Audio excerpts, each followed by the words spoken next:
Good evening. Hello, hello, hello. How are you all doing? I do hope you're well. I'm Loxley, Setter of Strategy, the Caprian Card Shark, the Board Game Goat. Lyri, hello. Kale, welcome, welcome. Hope you're both doing fantastically this evening. Yeah. How's everyone doing? How's everyone going? Are we all excited to be diving back into the beautiful land of Revachol, where to be fair, I'm not sure anybody's going to be surprised by where we've got to thus far. Turns out I'm a communist. Happy to be here on time. I'm thrilled that you're here, buddy. I'm really happy that you can join me. Always, always, always. You're doing well. Finally able to rest after a few busy days. It's good. I'm really glad. I'm sorry you've been so busy. I hope it's at least been a good busy. There's that kind of broad thing of like, sometimes it's everything is busy and sometimes, but it's very satisfying. Sometimes you're very busy. It's like, this sucks. I just kind of want to go collapse for a week. I hope it's the former. Stressful but productive. Congratulations. I'm glad. Wait, Kayla's here. You have to go. Why? Because you should be writing something? Assuming it's a bit, I have no idea. Is Kale going to bully you about your ribs? That's the only ongoing bit I'm aware of Kale has with somebody in my chat. But yeah. So we left at the end of last stream. Where we'd just gone to sleep at the end of the first day. Which is kind of an interesting one, because what I didn't realise, if we jump in, we've kind of ended up in with no UI, no HUD. Yeah, we can continue. Yeah, we don't have anything. So this appears to be a dream. We can't go into the fog because dream logic. There's lots of black slime. You have to pretend that Kale isn't your friend and he's your mortal nemesis. I mean, Kale, why do you engender this emotion in people where everybody immediately has to be like, no, we clearly hate each other. Hey, it's drunken nights. That's on Saturdays, my friends. This is drunken cop. Okay. Okay.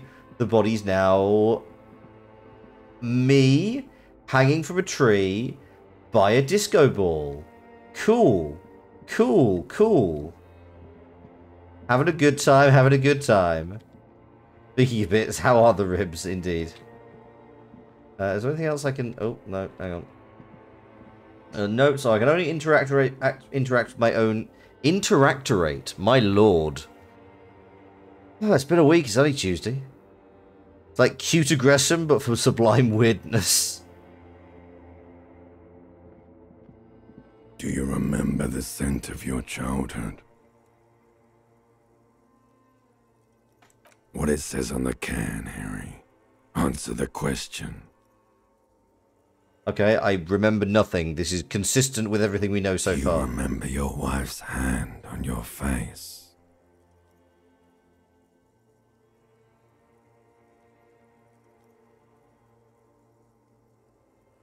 You know who I am. I'm the bad day. The one where you ask her, and then later in the streets, wandering. It's the worst day of all time, Harry dear. And it's coming. She will hear about it on the phone. Wait, my name's Harry. Holy shit, the mystery is finally solved. We can all go home. Reality will turn into a grotesque nightmare. This will be the last thing you did to her. Tell me, do you remember the love of your life? I mean, I'm guessing not. Do you remember the warmth of her thighs, between her legs and in her mouth? Jesus, I need some therapy. I'm going to say I was left. That's right, funky baby. And you just stood there. One hand on the bottle and the other on your dick. What watching her go. Let it all be dragged away from you. I realise this is not the point of this scene, but this voice acting is absolutely sick. There is a real level of growl this actor is putting into their voice, and it's something I occasionally do, but I'm most effective at doing it when I've got a cold. Actually, to be honest, I did it. I think I did it very well for the Darkest Timeline one. The very back of the throat, little bit of a rumble. Really gotta make it sing. Really hold it there. I should listen to the next BSPI then? Thank you very much, I appreciate it. Tell me, where are your friends? Human beings have friends, Harry boy. Where the hell are yours? Can I get it all back? I mean, I've got this twink who hangs out with me. No, it's gone. 3 times gone and never coming back. You failed. You failed me. You said you do a great growl for someone who sounds like a toddler at the best of times. You failed Elysium. Wait, Elysium's actually a thing? Everything. The Pale and the Islas. On the surface. The outer magnetosphere. Burning, furious truth. 8,000 years of written history. Wait, is this... So this is not... I mean, obviously this is not Earth, but it's... So apparently the Earth is called Elysium? If you want Elysium, you must first find the disco. You really dropped the ball, Harry. 4.6 billion people. And you failed every single one of them. You really fucked up. God, this is a manifestation of depression. Like, speaking, like, it is, like, because, honestly, Harry does not seem like that, like, he's obviously, like, he's not a great person. He's very, very drunk. Yeah, it's my bro. I know the feeling, buddy. But, like, he seemed to have been a relatively successful cop. He seems to have been, you know, possibly a bit of a failure as a human being, but, like, the likelihood that he's failed 4.6 billion people seems deeply questionable. This is depression. Any failure, I can't believe how much I've ruined the world. Yeah, no, exactly. You haven't. You're just sleep talking. And the act is wearing thin, too. The spots on the disco ball fade around you. You'll be back in those cold snakeskins in no time, sweating up the bed. Hey, look, I'm already improving. At least I'm in a bed this time. Stinky boy. The writing in this rules, absolutely.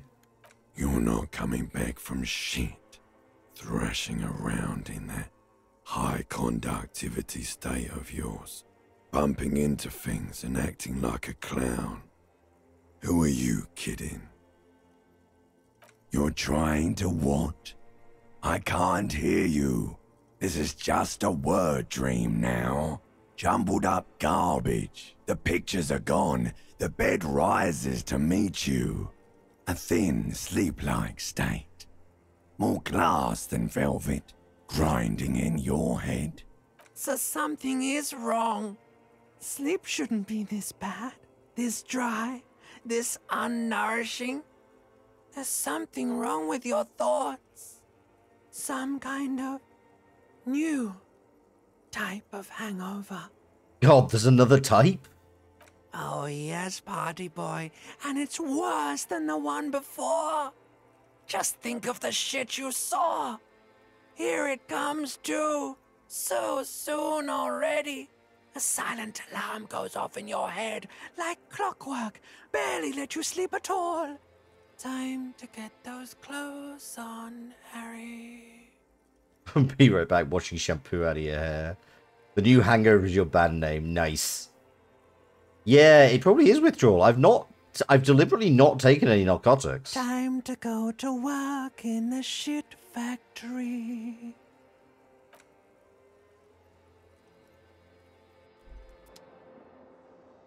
I may have to steal that. I may have to steal that guy's meds today.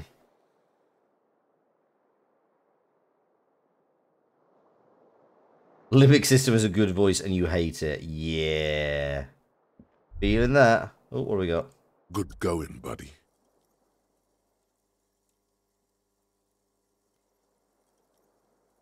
Oh, just a dream. You have ones like that all the time. You feel even worse this morning than you did last night. You every day under capitalism. God, yes, I know. You mean, why are you so tired? Too tired and down to even think? It is worrying, isn't it? You can't be a detective like this. Detectives need to be able to think. It's just that your heart has finally pumped all the speed out of your system, Buster. Time to get some more. Am I going to be debuffed until I do drugs? You're too weak to say no now. Waking up is the worst part. Maybe somewhere down the line you could decline. Speed is a potent central nervous system stimulant. It kept you propped up all day yesterday, despite your debilitating hangover. How else did you think you even got up from this floor? It's power, man. It's professionalism. It makes you feel like you're young again and ready to detect. Ready to go to war against the world. I'm gonna try and fight through this. Are you sure? Ready to live as this pathetic shell of yourself for days? Basically, a week. Let's be honest, 2 weeks. Maybe 3. You won't make it. Half the town will be dead by then. You will be fired. That's a lie. I can do this without the speed. Half the town won't be dead. Suit yourself, slow, sad shell man. See how you do without your spark. Thank you. We kind of hate you, but thanks.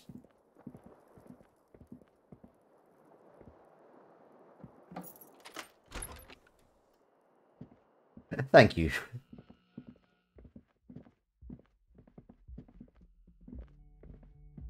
The door is closed. There is no answer.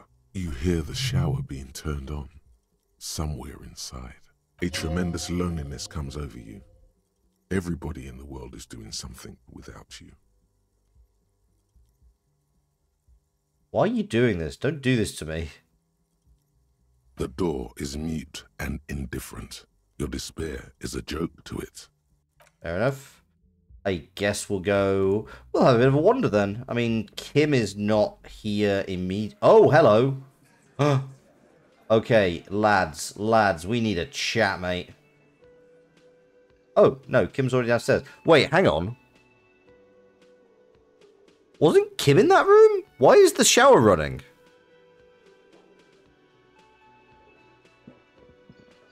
Good morning. Morning. He gives you a quick nod. Looks like we can get to work at once. The union muscle turned up. They look rowdy. We should talk to them. What do you mean, rowdy? Are these the men Gart told us about yesterday? I completely forgot. Sorry, I had a rough night's sleep. It's them by the looks of it. Loud and nasty, just like the manager said. Yeah, the woman who was keeping an eye on us. One loose thread less to worry about, and one big problem to replace it. Everything points to the dock workers' union. The tracks in the mud, the circumstances in Martinez, my preliminary information. Which may, of course, all be wrong. But we still need to talk to them, and it won't be easy. I mean ungovernable. Martinez isn't exactly enthusiastic about the RCM being here. They prefer to be policed by the union. These men here, men who drink beer for breakfast? There's talk of an armed wing of the union called the Hardy Boys, who are responsible for said policing. I think it's them. Yeah, evidence of reinforcements arriving is slim to fucking none. One more thing before we do. We don't have to talk to them immediately. We can walk right past them, continue with our business. Good. A power move. Purposefully concentrate on something else first. But aren't you curious to know what they have to say about the murder? They're in no hurry to leave. They think they own the place. Anyway, I leave that choice to you. Whatever you decide is fine by me. Okay. So what have we got on the docket? So that's timed. That the waterlock is not working right now. Oh, I can ask Renee about the photo. Investigate the doomed commercial. Oh, report back to Plaisant. Oh, I need to sort that out. Okay. Still need to inspect the victim's body. Don't really have any line in my bag.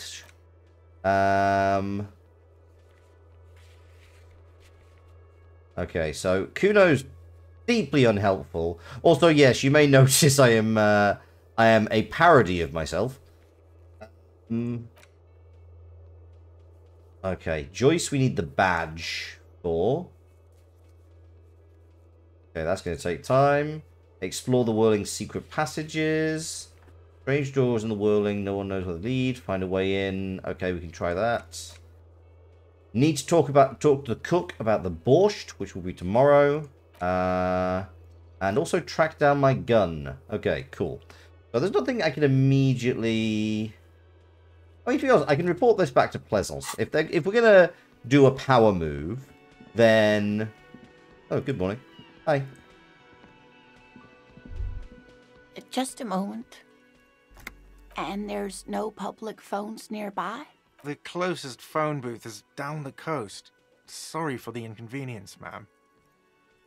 It's fine, I understand. Thank you anyway. I'm glad to see you again, dear.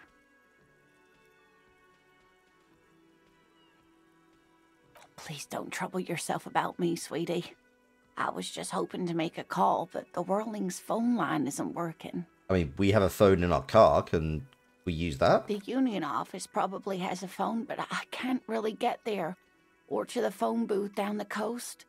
And Gary's phone is dead too. The manager was vague about it. Why would he be vague about phone problems? This is something to look into later. Ask God, maybe. To let the young woman who's house-sitting for us know that we may be delayed. Morel, my husband, and our friend Gary were supposed to get back by Monday night. But they're still missing, and I haven't heard from them. Oh, no. I was also hoping she'd heard from Morel.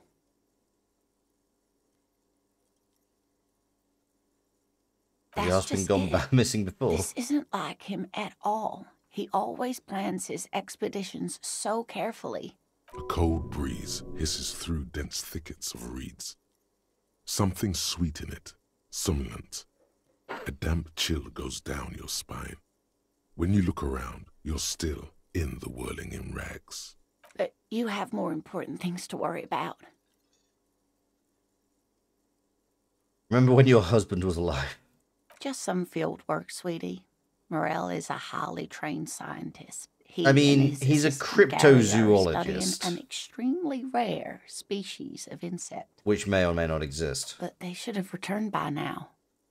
They were just going down the coast across the waterlock to set a few traps. He said they'd be back on Monday. What could be keeping them? Oh, I have a really easy answer to The that. waterlock. That was broken. Could this be it? Oh my. What happened to the waterlock? Well, whatever the cause, I'm thankful. To both of you. You've spared me another sleepless night. You're welcome, ma'am. I hate to ask, but if your investigation takes you to the other side of the coast, please do keep an eye out for my husband. That's what we get for exploring. This will surely lead to a cryptozoological mystery with that extremely rare insect. Yes, some left-field scientific research is exactly what you need right now. Funk up that vanilla murder investigation. Lena's the best and I should deputize her. I tried. If you see him, let him know Lena is waiting for him here at the Whirling. He gets so tangled up in his work that he may not know the waterlock's been repaired. And it's cold out there. Deal. Oh, you're such a dear. Thank you, sweetie. Oh, yes. A zoologist. It's a pseudoscience that attempts to legitimize research into mythological beasts and urban legends. Be nice. That's one opinion, yes. And people are entitled to their opinions. My apologies, ma'am. I did not mean to undermine your hobby. Fucking hell, Kim. It's not a hobby, dear. It's a subfield of zoology, one specializing in animal species that are so exceedingly rare that many assume them to be extinct or even fictitious. Searching for such species called cryptids is difficult and often thankless, and frankly, many scientists are too lazy to do it. Universities these days are rarely interested in supporting real research. Kim's catty bitch vibes coming out. Yeah, absolutely. The quality of research at Revacholian universities has been on the decline, but you doubt there was ever a time when cryptozoology was embraced by the academic elite. Oh dear, I'm not sure where to begin. Well, his expression is slightly grumpy, but his eyes are always bright and curious, like a small boy's. And his palms are quite coarse from all the field work, but he's quite gentle. Oh, well, he's a bit shorter than you, but with a larger frame, and he has longish white hair, usually a bit uncombed. You might say wild, even. So he kind of looks like the Dr. Light from the Mega Man games? The idea of cryptozoology isn't bad, but it's like parapsychology, focused on proving things rather than observing and reporting. Yeah, I guess that does make sense. Like, if it was just kind of like, what observations can we see about this? He's square, excitable, and a bit unkempt. The lieutenant pulls out his notebook and begins jotting down the woman's description. One other thing, he'll likely have all kinds of field gear on him, even if he's not out in the reeds, you know, just in case. We'll be celebrating our 16th anniversary this autumn. Not the most Still a good number. satisfying anniversary, but I like the less obvious milestones even more somehow. Oh, Via dating agency, I'm ashamed to say. nothing wrong with that. I was looking to get back into the scene after recovering from my accident, and he'd just divorced. We hit it off, and, well, here we are. You know what? It's a nice story. She's skipping over some important parts. Perhaps you'll find out more later. I hope I've been useful. Oh, sweetie, it's fascinating, but I shouldn't bore you with entomological minutiae. The lieutenant gives you a sideways glance. Well, it's a phasmid, Sorry, Kim. technically, but Ah yes, Phasmatodia, a diverse group of insects whose bodies resemble twigs, leaves, that sort of thing. Ghost insects, colloquially. Okay, so like stick insects. Oh yeah. Here comes the interesting. where other phasmids imitate sticks or leaves, this one's a living reed. It disguises itself among the reeds here on the insular Indian coast. You suspect Lena helped him kill his wife for insurance money. Hence its name, the insular Indian phasmid. Perhaps you'll end up co-discovering the phasmid with us officers. I knew it. We're gonna be chasing made-up insects with cryptozoologists. It's not made up, officer. I can assure you. You know, that reminds me of the time I went to Iceland once a few years back, and there is definitely a level of kind of base level sarcasm that I must have in my voice and my expression, because I was in a taxi in with a taxi driver, and belief in gnomes. Is it gnomes? Like some kind of I'm pretty sure it's gnomes, or like there's more belief in gnomes than there is belief in God in Iceland. And we were in a taxi, and the taxi driver said, "Yeah, I've seen gnomes. I don't know if it is gnomes.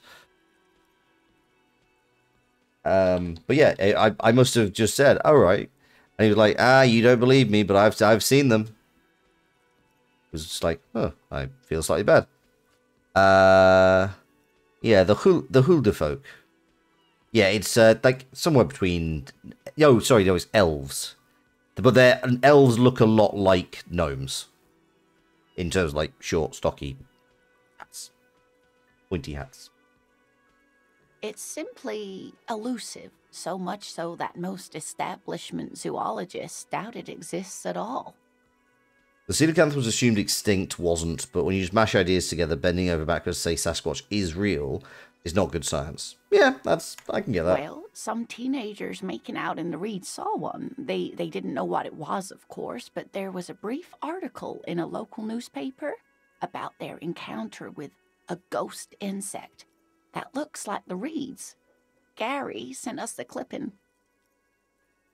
I mean, to be fair, that at least is local evidence of something that may be of relevance. Your Iceland elf reminds me of the Domovoy in Russian folklore. I mean, very likely, it's kind of like... Of course, most very phasmid connected sightings turn out to be false alarms, but their description matched the Insular Indian phasmid perfectly, and they didn't even know what they were looking at. Interesting. Yes, it can blend in almost perfectly among the reeds. It's how it stayed hidden all these years, centuries even. An insect is reasonably plausible. Yeah, it definitely is. Yeah, Domovoy. I mean, the thing with, like, because, you know, it's Scandinavia into the other Nordics connecting, you got Scandinavian connection to Russia, and then a lot of the Scandinavian nations settled into Iceland. It wouldn't surprise me if if the Domovoy has kind of traveled as a concept of, you know, a household spirit, ancestor worship, because when you get down to it, a lot that you can kind of see, like, you can over time see the steps that, like, those kinds of mythical creatures have kind of taken to move across borders. We've had this conversation on the stream before, but, like, you could tell you that apparently I read somewhere like the Greek pantheon so is kind of actually two combined pantheons. One of a more agricultural society, which is where you get things like people like Demeter and Bacchus, and then the other from a more hierarchical city-based society, industrial society, which is where you get things like Zeus and Hephaestus. Like, there's actually a distinction between your agricultural deities and your industrial deities. I'm saying words again. It happens a lot. It makes sense, though. Not at all. Why else would it hide itself so carefully? Okay, what's so special about it, then? Oh, dear. I'm afraid I'm not explaining this very well. It is very special. Morel can explain it all much better. I wish you could hear him describe it. Then you'd understand, I'm sure. Okay, let's convince you to tell me about cool cryptids. There's really no point in manipulating anyone. She'd be only too pleased to tell you about her work. Oh, I'd be delighted. Truth be told, I could really use the company too. It's possible we should come back to this evening, to be One honest. cryptid, not a couple. One. This won't turn into some kind of cryptid extravaganza. He nods and assumes a waiting posture. It's much like his investigating posture and every other posture. There's just very subtle differences. Cryptids. Let's hear about all the interesting cryptids. Ooh, tough choice there.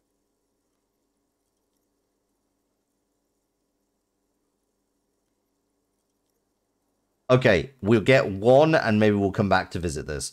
What do we want? Biggest cryptid, tiniest cryptid, most dangerous. I'm just going to take the first thing that I see in chat. So, biggest, tiniest, or most dangerous? Or possibly any dangerous? Cool. The gnome of Jeroma. Speaking of gnomes. Oh, it is. None of its victims survived. Grieving relatives never even found their bodies because the gnome's venom dissolved organic tissue. Chinoma. It was reportedly a small creature with webbed fingers and a protruding forehead and a gangly little thing. Quite scary to look at. A couple of campers found it when it was already dying. They heard an odd wailing in the woods and followed the sound. They were scared and wrapped it in tarpaulin to suffocate it. I mean, seems reasonable. It still took the gnome of Jeroma an entire day to die. If the body of the creature was found, why aren't there detailed illustrations of it in science textbooks, confirming the existence of this very little species? I'm gonna take a wild guess that it's because it dissolves itself when it dies. Alas, the first scientist who got his hands on the creature's corpse put it in a jar of formaldehyde, thinking that would detoxify the gnome's venom. Instead, all the venom leaked out of the creature's teeth and into the surrounding liquid, dissolving the creature itself. A poetic end, perhaps, but a real loss for science. Alas, always alas, and then it was gone. Isn't that overly convenient? I understand your skepticism, but that's what happens with things that are rare and stand out. Their disappearance is most memorable, and they are least likely to be found again. Okay. Kale, I didn't see you say tiniest first, so I'll also look for the tiniest. You promised you'd only ask about one cryptid. Okay, that's fair, that's fair. He nods approvingly. I mean, to be fair, he did. We did say, so you know what? That's fine. Let's not make the boyfriend mad. Exactly. What do you got? Oh, invisible tomatoes. Hello. The man ponders his cooking utensils and gives you a little nod, acknowledging your presence. The mention of mañana gets his attention. He smiles and delivers a whole slew of unfamiliar words and lively gestures. Then he falls silent again. The man says a couple of sentences in that strange language of his, and then seems to wait for you to speak. I'm not sure what help I thought was going to happen he here. asked you a question. He doesn't know your language. You can just say something cool in return. Horse need more vodka?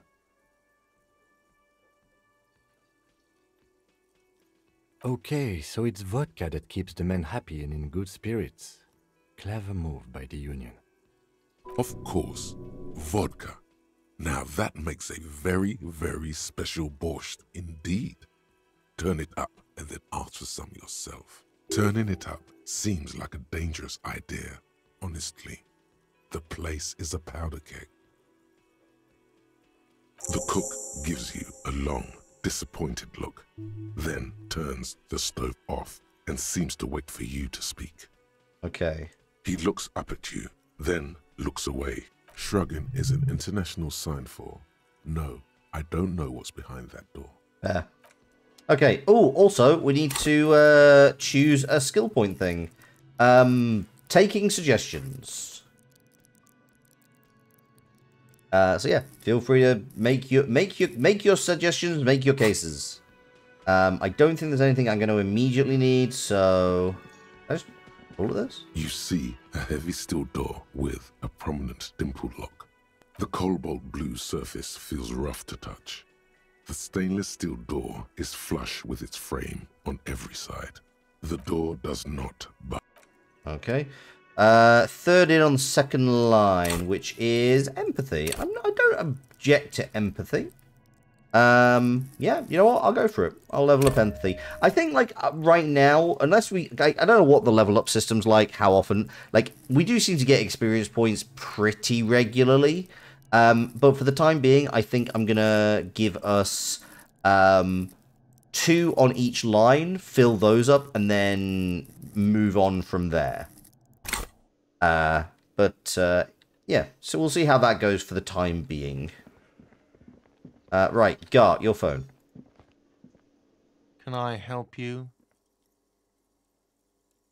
Got the 20 real? Oh, yeah. Then why are you wasting my time? And you're... Okay, apparently I can't talk to you about this thing. Fine. Let me handle this. Detective disorientated. Are you still wondering where you are? This is Martinez, in case you've forgotten. I advise you not to overstay your welcome. Her entire character has shifted.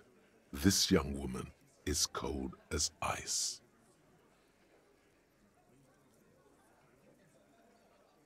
That's right. I am not a gardener. I'm a legal counselor for the Dock Workers Union.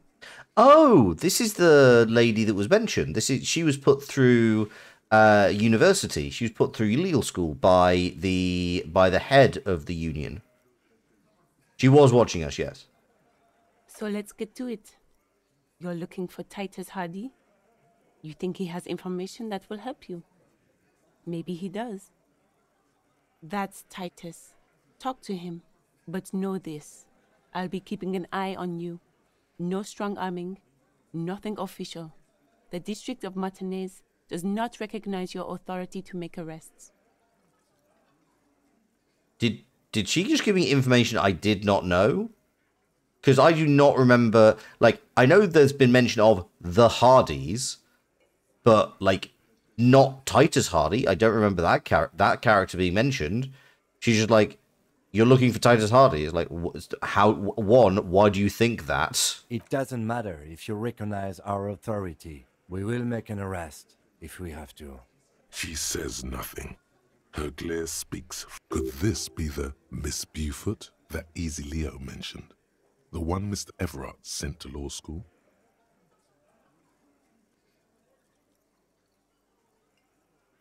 I suggest not wasting time on trivial pleasantries and focusing on why you are actually here.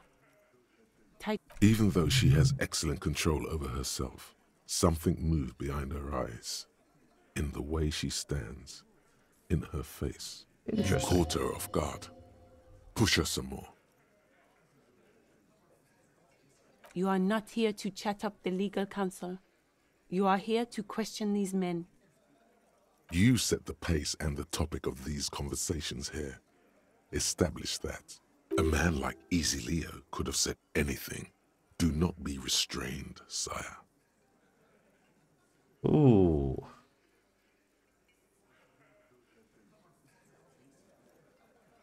I represent the union and these men here. Don't make this personal. A very minor victory. Like I already told you, I'm a legal counselor. Do you have hearing problems? What you want is of no significance, officer. Don't test your authority. In Martinez, you are no one. What are we going to do to you? The union isn't going to do anything to you. It is not a crime syndicate. It is a labor organization. I mean, that's not what some people have perceived. Goddamn right it is. If anything, it is the RCM who do things to people. But we digress. I mean, I'm not even going to bother asking why is she so aggressive. She's a lawyer, I'm a cop.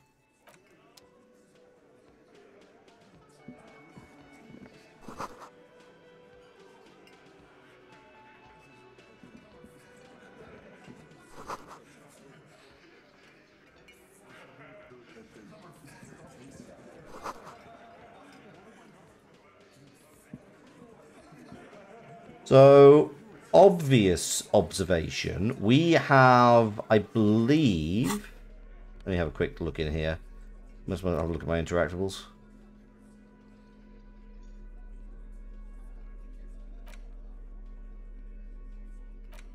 It's the letter you found in the trash. A cabbage of paper. It takes about half an hour to piece one together, using the system you've devised, which not much has changed in the meanwhile. Okay. I was hoping I could actually look at my my case notes. But apparently not. Also, how are my thoughts doing? Lonesome Long Way Home, nice.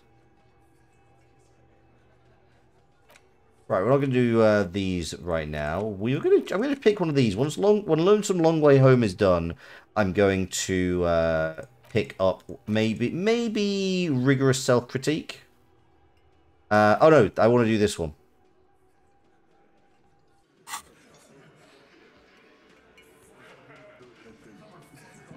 Behind the dockworkers, a ceiling-height window. The hawthorn branches scrape the glass like bony fingers. It's not time yet? Interesting. This is where you say your bed.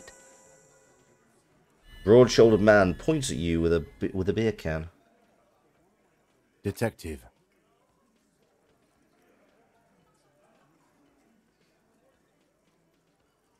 Hey, dipshit. You hard of hearing or something? The boss man's talking to you. Do not let their squeals disturb your serenity. These are but simple peasants, sire. Okay, cool. We're going to lead into the drama of this. What, is he fucking kidding? This guy high or something? Hey, asshole, up here. We're talking to you. We're looking for Titus Hardy. Oh, this is about him. A real looker, that won't. You're sure taking your time. Waiting for him to get ripe and pretty for you, huh? Yeah, I really need to work out how the hell I get the body down. Oh, he was a real pretty boy by now. Real hot stuff. Letting out that pretty boy smell. Time to go to work in the shit factory!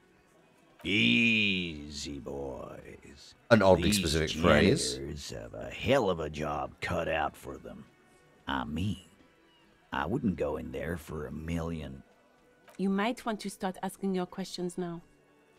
It's not going to get better than this. Do a head count first. Connect these men to the tracks you saw in the yard. Chances are they're going to match. Yeah, I did notice there are 7 people in here. Starting from the right, boot size 44, blonde man, in his 30s, overbearingly masculine. Sitting on his right, standard working boots, size 45 or 46, eldest in the room, probably mid-50s, smoker, quiet. Across at the other table, hobnailed working boots, size 43, gang tattoos, Mesk or Sarah Maritzian in his late 30s, early 40s, and then standard working boot, steel reinforced toes, size 46, the big dick, wide at the shoulders and lean at the hips, rugby cap, fingerless gloves, and numerous scars, a little under 40. The emblem on his vest says Rowing Club. A little patch below it reads T. Hardy, Captain. Interesting. In the far corner, standard working boot, steel reinforced toes, size 44, 40-something, non-alcoholic beverage in hand. You squint. Is that a plectrum? On his neck. Forget it. It's not important. Let's call this one the musician. Size 41, with the light step. Not a child, after all. An older man with a rat face, mean, watery eyes, and 2 front teeth missing. Interesting. In the middle, heaving and wheezing. Big guy, boot size 46, deep marks. Probably carried the victim over. He alone is 130 kilos. Add the man in armor, and you could easily exceed 220. This is way too neat. In conclusion, these 7 are the actors on the crime scene. The footprints were theirs, but there's a discrepancy. Exactly. You've stood there for about 4 seconds, not saying anything. Hit them with questions. Where's the 8th Hardy? The fuck is with you, fella? What are you talking about, madman? There's no 8th Hardy boy. There's 7 of us and we're all here. Or what? You want to be the 8th Hardy boy? We ain't hiring. Actually, boss, we've been talking and we think she could maybe... Oh. Shut the fuck up, Glenn! I do the talking here. Not a hardy boy. Now what the fuck do you want, cop? So let me get this straight. There is an 8th hardy boy. It's a she, and you don't like us talking about her? That's right. We're not talking about this. This is a private Hardy Boys matter. Nothing to do with your shit. End. You're not cops here. Don't go digging around if you don't want a bullet in the back of your head. I'm watching you. Mm-hmm. Good. We are all watching each other. Officer, your question. There's no point in pushing it further, he thinks. This is already a victory. We'll learn more about this 8th Hardy sooner or later.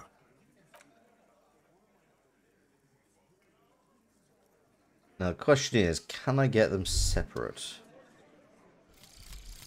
Lonesome, long way home. Here we go. Home awaits. Walk past Station 41 and through the market, past the Boogie Street spearhead to the other side of the lake, the frozen eye at the center of the district. Then past the video rental store on the corner. There, at the end of a street lined with pine trees, a small house no larger than a matchbox, 11 Voyager Road. You no longer live there. Those times are gone. And so are those people. Why did you come here? Why are you still here? And where's the dealer? You have to get back to work. That's all you have now. Learning cap for perception raised to 5. Speed gives... Okay, unfortunately that's a thing. Okay.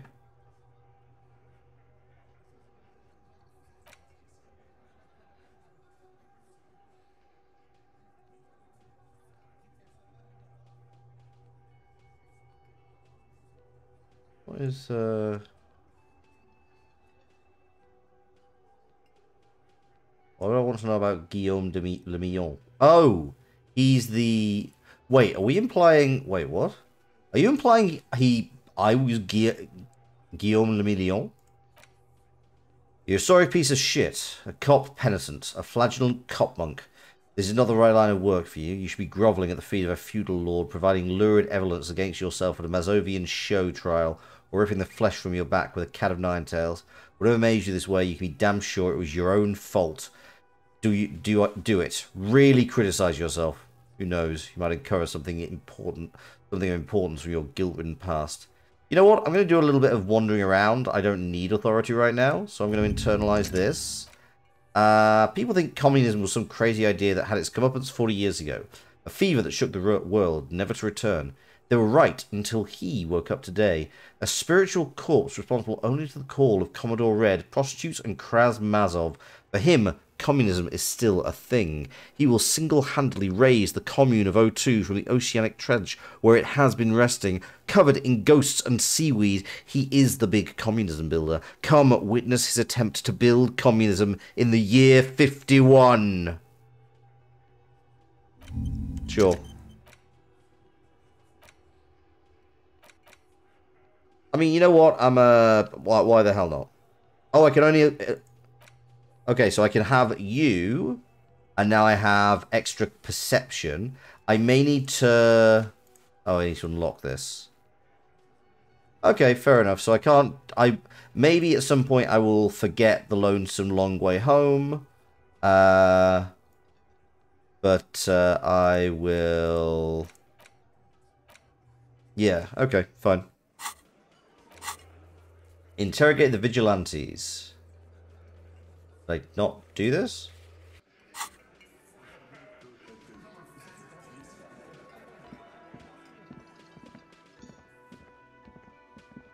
Okay, let's wander out. Let's have a chat with the woman across the... Am I right? We already went down here, didn't we? Oh, hang on. Can we maybe... Does this still have ice on it? This orange machine is dead still. It has a hand-cranked ice cream churner. You slip your fingers under the frozen... If you want to try again, then you need to have the pry bar in your hand. Equip the pry bar. Yep, thank you. Let's take this off and pop this on. And then we will... This orange machine is dead still. Pry bar It not has strong a enough. Okay. hand-cranked ice cream churner. Okay, so can't do anything there. That's fine.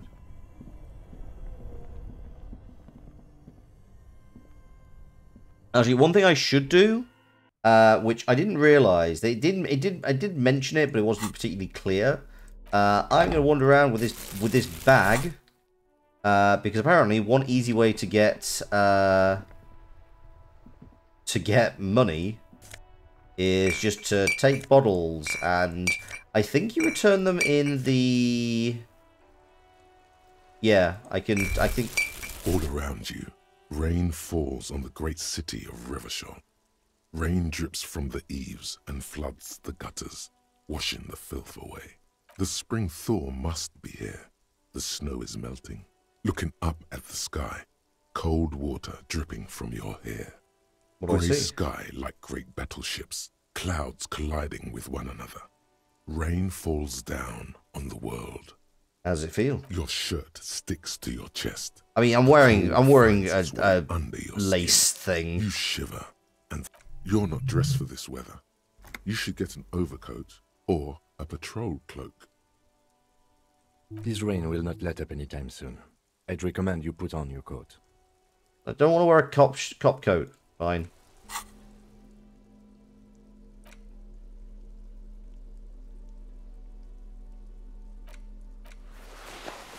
Oh yeah, that's a look.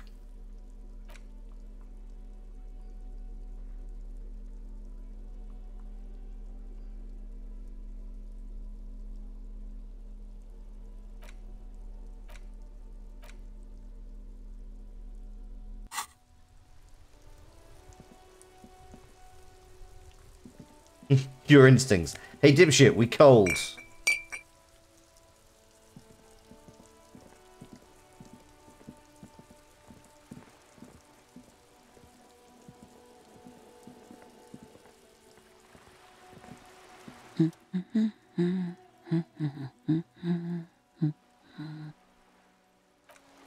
She's enjoying it, not going to disturb. The local cop picking up Liz will be like the first time a cop helped the community. You're alive and well. Don't keep me waiting now. What's in there? In that dark sarcophagus? The dark sarcophagus. Yes, yes. How was it? Tell her how ghastly it was. You know it's what she wants to hear.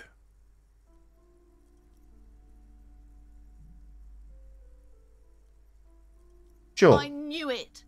Oh, such horrors that have been thrust upon us. The dark sarcophagus is capitalism. But what else did you find? Did anything survive? No, of course not. Have you located the entity? Yes, it's just another person who's actually running a relatively successful business. A novelty dice maker? Well, spit it out. Why does she need the dice? For some kind of sorcery? Sometimes they use the ankle bones of sheep. I don't understand. If it's not her, then where is the source of the doom? How did she explain the curse?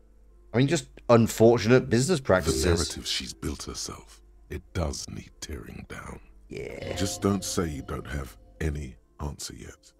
The uncertainty is killing her. To hell with it. Perchance you ought to just lie, sire.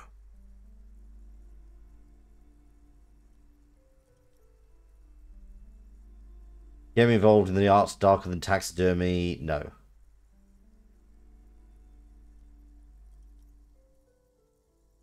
Wait, what?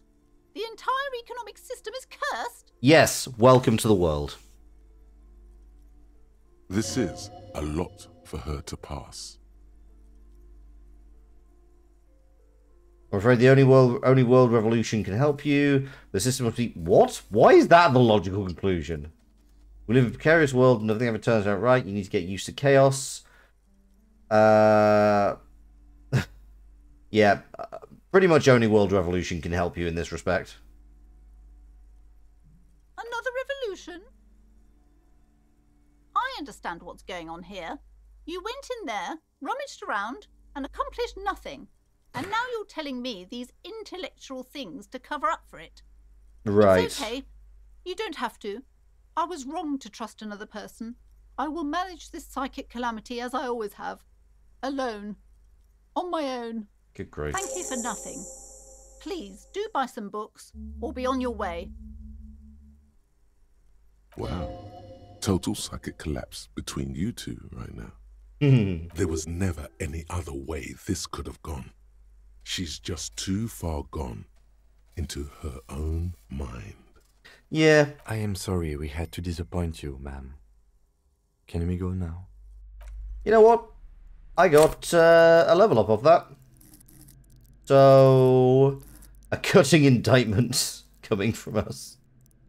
Yeah, so what do we want to do? I've got one more block in intellect, in the intellect row. So we got logic, encyclopedia, kind of fun. Rhetoric's pretty good. Visual calculus. Visual calculus has been kind of cool. I've enjoyed visual calculus. So yeah, let's level that up. So I'm going to focus on those 8 over the course of the next little while. What do I have in here now? Oh, I got... Wait, what? What's half-light? Sorry, what is half-light? Half-light, half-light. Threaten people. Oh, right, so that's just violence. Cool. You prefer invisible calculus. Fair. Why am I going this way? I don't need to go this way.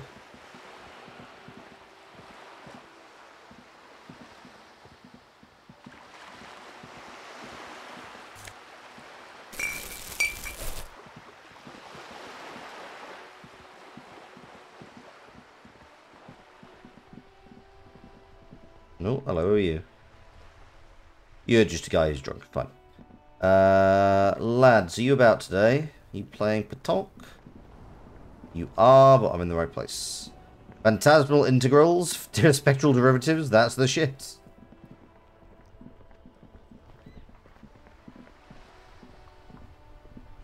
Not sure what's going to go on from here, but we'll have it asked. Vigilance officer, what can this old carabinier do for you?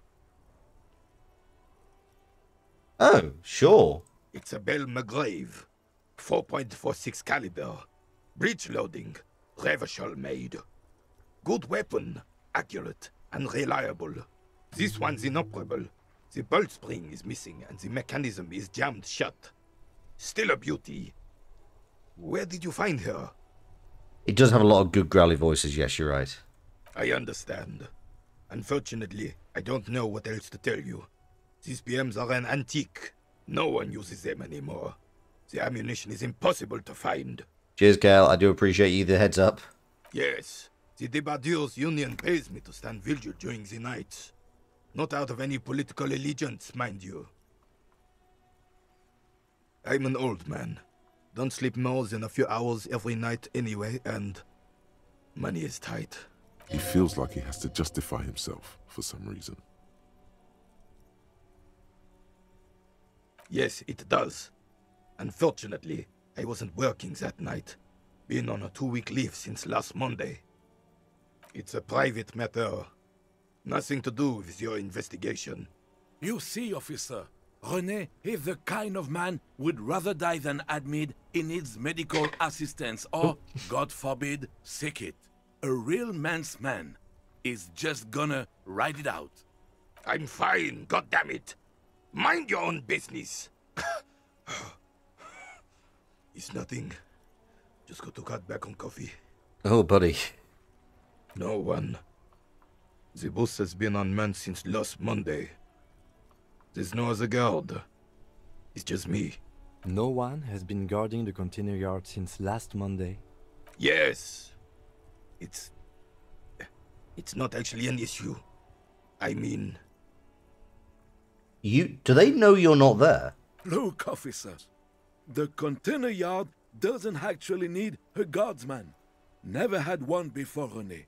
Monsieur Claire had that booth built specially for him. It's mostly decorative. Oh, interesting. The possibility Someone being in there is enough to discourage any ill-minded individuals. Evrard created this job for René because he knows the Royal Carabinier's pension of honor and PTSD isn't something a man can live off. A decorated kingsman collecting tear reflects bad on the whole neighborhood. His words.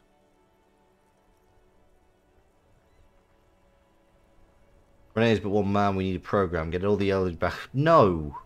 Renee should rent out his service. Is the program? No.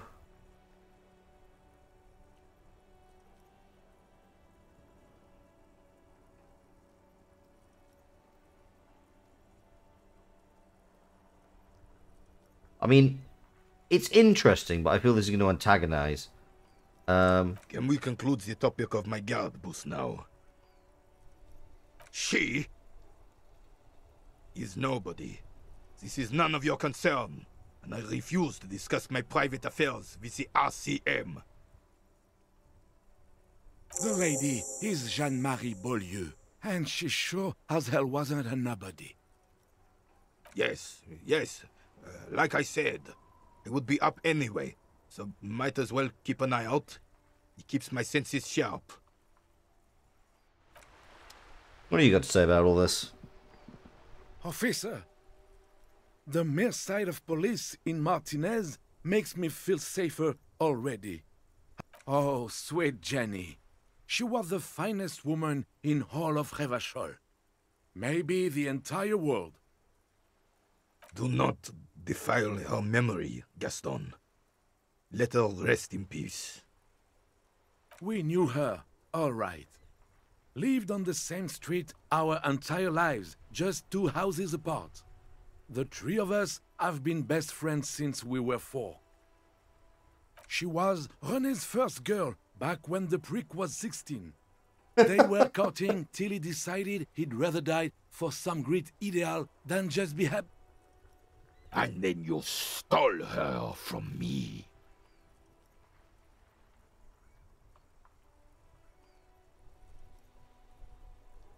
Well, technically, you stole her from me, because we'd been pretty close ever since you two had that falling out over the ink you spilled over her pretty yellow dress. God, I live for this drama. We were just boys then. This was different. No point starting this all over again. For the 1000th and the first time. Especially when we have company. Officer. Just boys. Just innocent boys. Innocent men.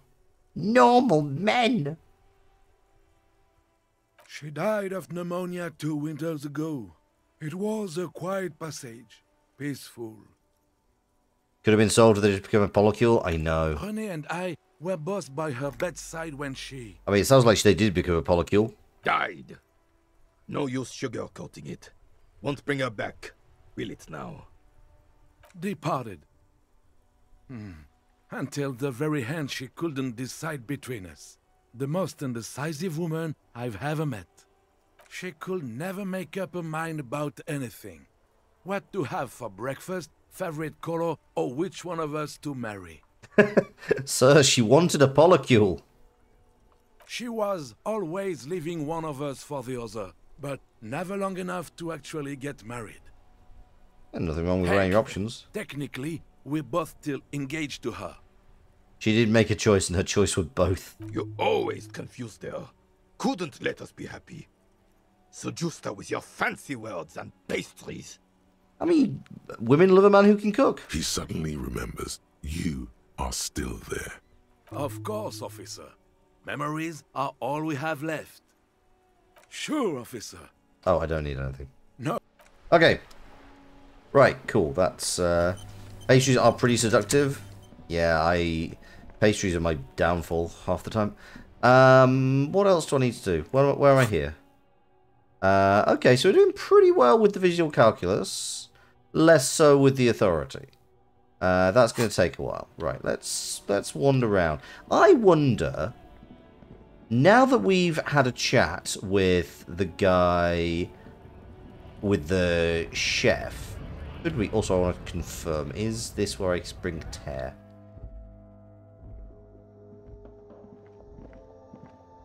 Welcome to Frit. Feel free. What's that magazine she's reading? I don't know. Frit? I think they think that the extra T makes it funkier. It doesn't. Jean-Marie was valid? Absolutely. The story goes that normal Fritta with 2 T's, a men's workwear shop in Vredefort, was already taken. So when Fritta Retail Inc. grew into a multinational corporation, they had to add an extra letter. Right, so capitalistic bullshit, fine. Okay. I'm not really supposed to be chatting to anyone, but... A warehouse? I don't know. Maybe. I don't really care what Frit does. She scrunches up her face into an expression of consummate adolescent skepticism. Fine. Frit doesn't have a warehouse. Just a little back room here. Okay? I don't really know anything. I mean, I know it's there, but I haven't seen it, so... Not really. No. I didn't know him at all. Uh-huh. You're not proving yourself to be particularly useful. What's this? I know what these things are.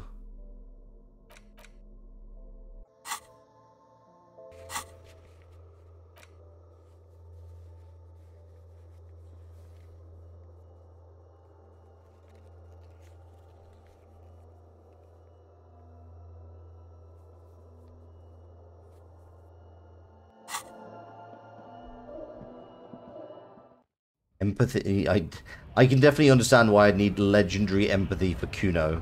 Oh, there's money there.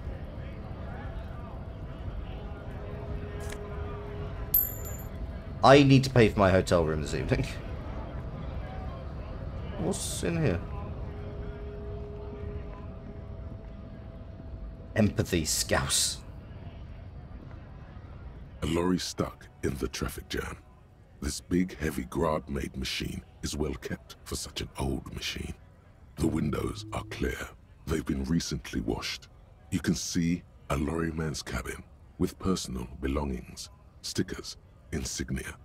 The driver has adorned his space with a substantial collection of peculiar paraphernalia. Proclamations about honor, strength, and purity are glued to various panels. Can I key it? The back end of the cabin has a small perch to sleep, large ashtrays. There are several suns and wheels sewn into the curtains. Racist nationalist paraphernalia. Not unusual in this part of town. Likely, yes. This guy's proud of who he is. Drapes it all over his machine. Can we key this thing? Right, anyway, let's have a look. Let's have a chat with Manana. It's the racist dude. Yeah, I get that. Cut his brakes. Hola, wandering man. How can I help you? Sure thing, my friend. I can help you out. The coin lands into your hand as if it has always belonged there. The swallow returns. Always glad to help out the RCM. Shame I can't do more. Things are meager at the moment due to, you know, the winter's fat is slowly running out and all. Still better than scabbing, though. Nothing to worry about, really. The jam's a bit of a mess, cargo can't get in or out. The rationing is a bit stricter is all. Supplies should last the strike, though. I'm always glad to help out when possible. Not like these slithering scabs. You know what? Nice dude.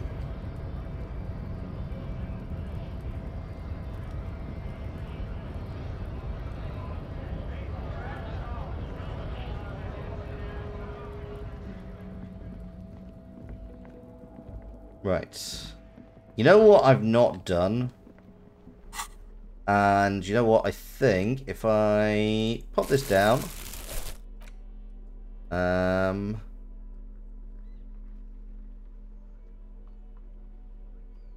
Get the chain cutters. Because I've realised there's one thing I've just been not allowing myself to do, but honestly, I'm just going to accept it and deal. Why are you still here, you tiny idiot?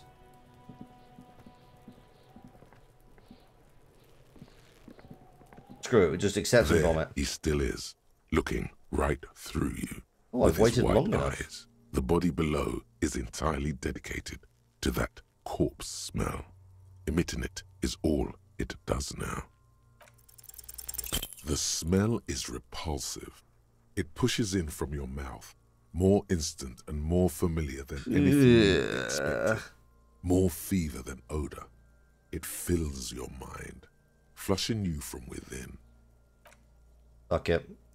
Kim said he wouldn't judge us.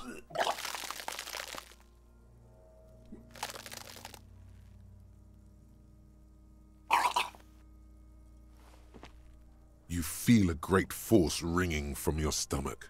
Your body curls and pushes it out, burst by burst. Foul sound, absolutely. Until a pool of vomit lies under your feet, and your throat stings from the stomach acid. It's okay. Happens to everyone. Keep it. Thanks. The hangover is clearly making this worse for you. You could use some ammonia to clear your head. If you can handle the headache. Some officers use it to deal with cadaverine odor. I can't handle the headache. It's more likely he can handle the smell, unlike you. That young woman, the gardener, mentioned she used salts for the smell. If she doesn't have any, there might be some in the fruit store nearby. Acquiring ammonia will provide a modifier to the white check. Modifiers make checks easier and allow you to retry them. There he still is, looking right. Okay. Let's go find some ammonia. I can also use Vicks Vapor Rub.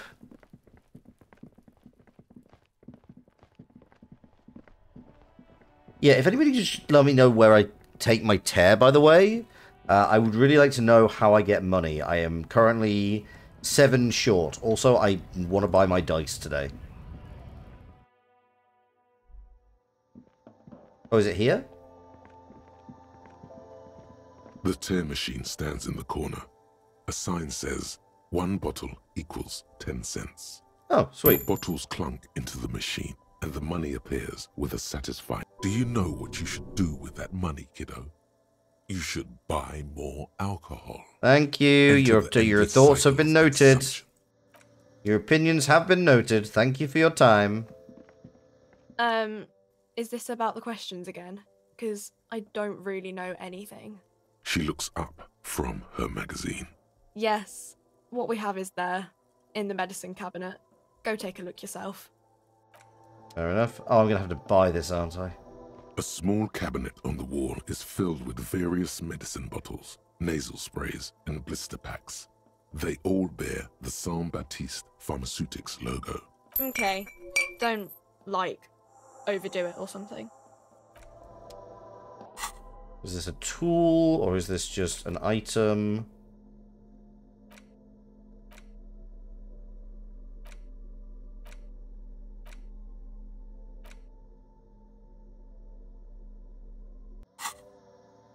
Okay, fair enough.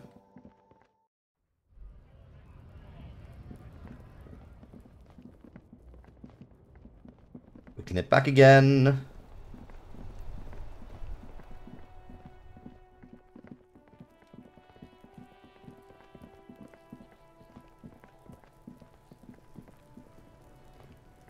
Okay, let's try this again, shall we? He still is, looking right through you with his white eyes. Jesus, the body this is still below low. is entirely dedicated to that corpse smell. You crack open the ammonia ampoule and breathe in.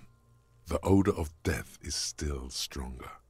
It's a spell of the mind telling you to run, and your stomach to wring itself empty. With your eyes squinting, you stand in it. They do after 7 days, yes.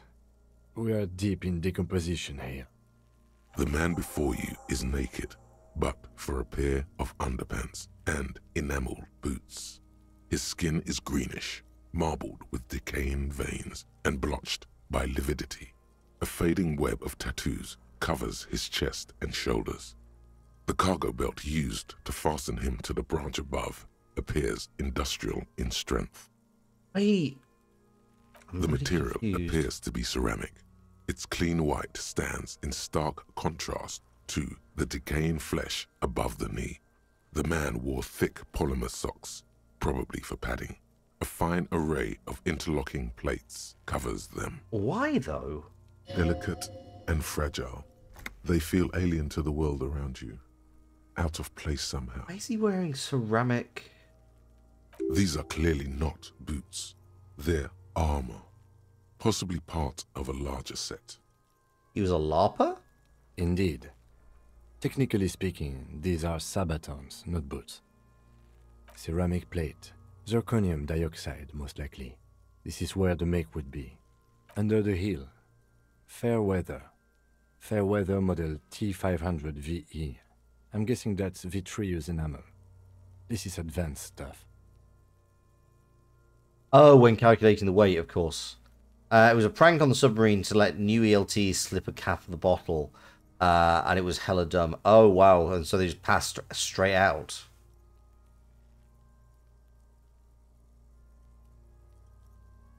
The locals probably scavenged it. It would be odd if he had more on after 7 days. But we know what his clothes look look like. We should keep like. a lookout for these species. The armor could yield information. This is one thing he might actually know. The sabatons dangle off the man's decaying form, ageless and synthetic. It is. It's expensive.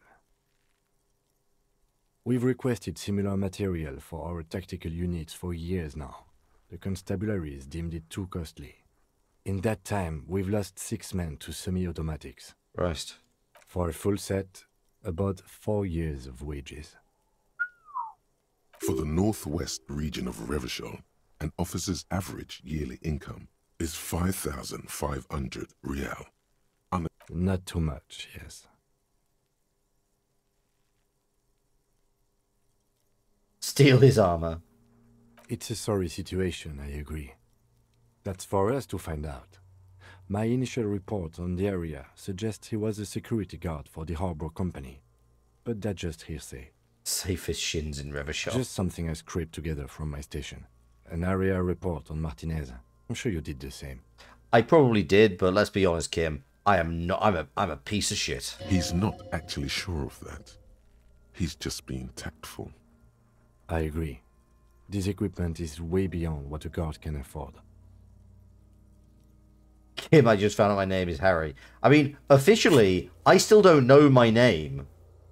That apparently could just be, like, something my brain spat out for no adequate reason. A small bell-like sound fills the air, like tapping on the side of a porcelain. Suddenly, your biceps coil up.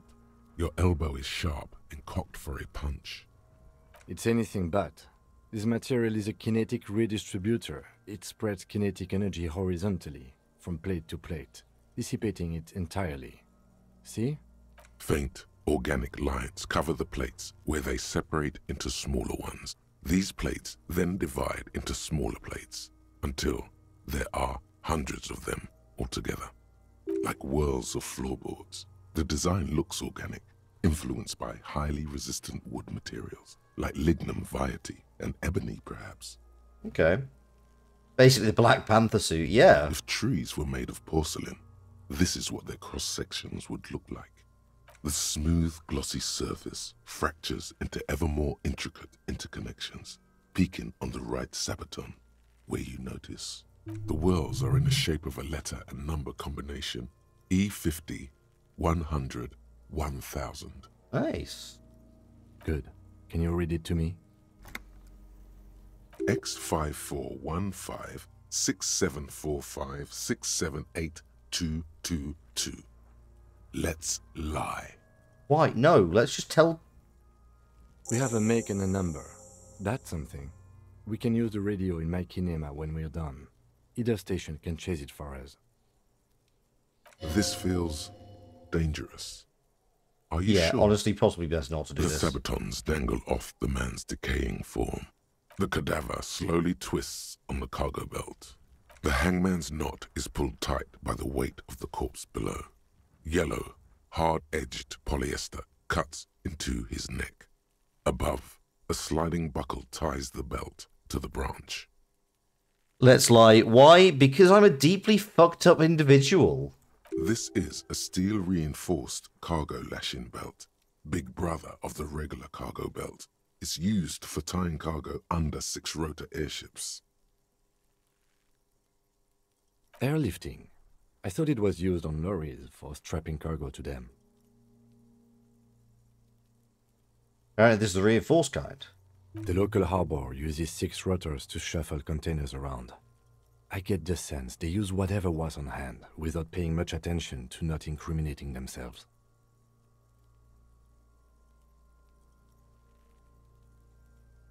I was afraid it would be.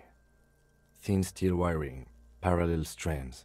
This makes getting him down more problematic than I had assumed. A noose is one of those things that's easier to use one way around. Oh, hello. Datsaf, thank you very much for the follow. Do appreciate it. Welcome to the Gremlin Cult. Hope you're doing well. And yeah, welcome. Hope thank you very much for hanging out. Oh, and thank you very much for the subscription at Tier 1. That is incredibly generous of you, and I really do appreciate it. Yeah, really appreciate the lurkers. It's interesting. Real body armor is kind of a single-use product. You're saved by the armor being destroyed by the energy that would destroy you, whether ceramic plates or Kevlar mesh. Yeah, I guess that makes sense. Do they count on using the kid's ladder? That ladder can't carry a grown man. I didn't see any splintering either, did you? I think they lassoed the branch, then pulled on the belt to close the buckle. Right. The brief suggested as much, politically motivated by the ongoing strike. Did you not get a briefing? Doing great, just binged all of Sinkhole today. Oh, fantastic. Loved it, gotta make the rounds and appreciate the talent. Well, Kale, you are summoned. Kale, username Superhuman Foods, is the writer and creator and main character of Sinkhole, so definitely all of the credit goes there. And if any of you's not, I'm genuinely glad. Yeah, I absolutely agree. I loved listening to the first season of Sinkhole. I was very excited when Kale invited me to join the cast. Okay, you should ask me for one the first moment we get. The cadaver hangs from the cargo belt. Limb, an intricate web of blue lines stretches across the torso, from the right shoulder to the solar plexus.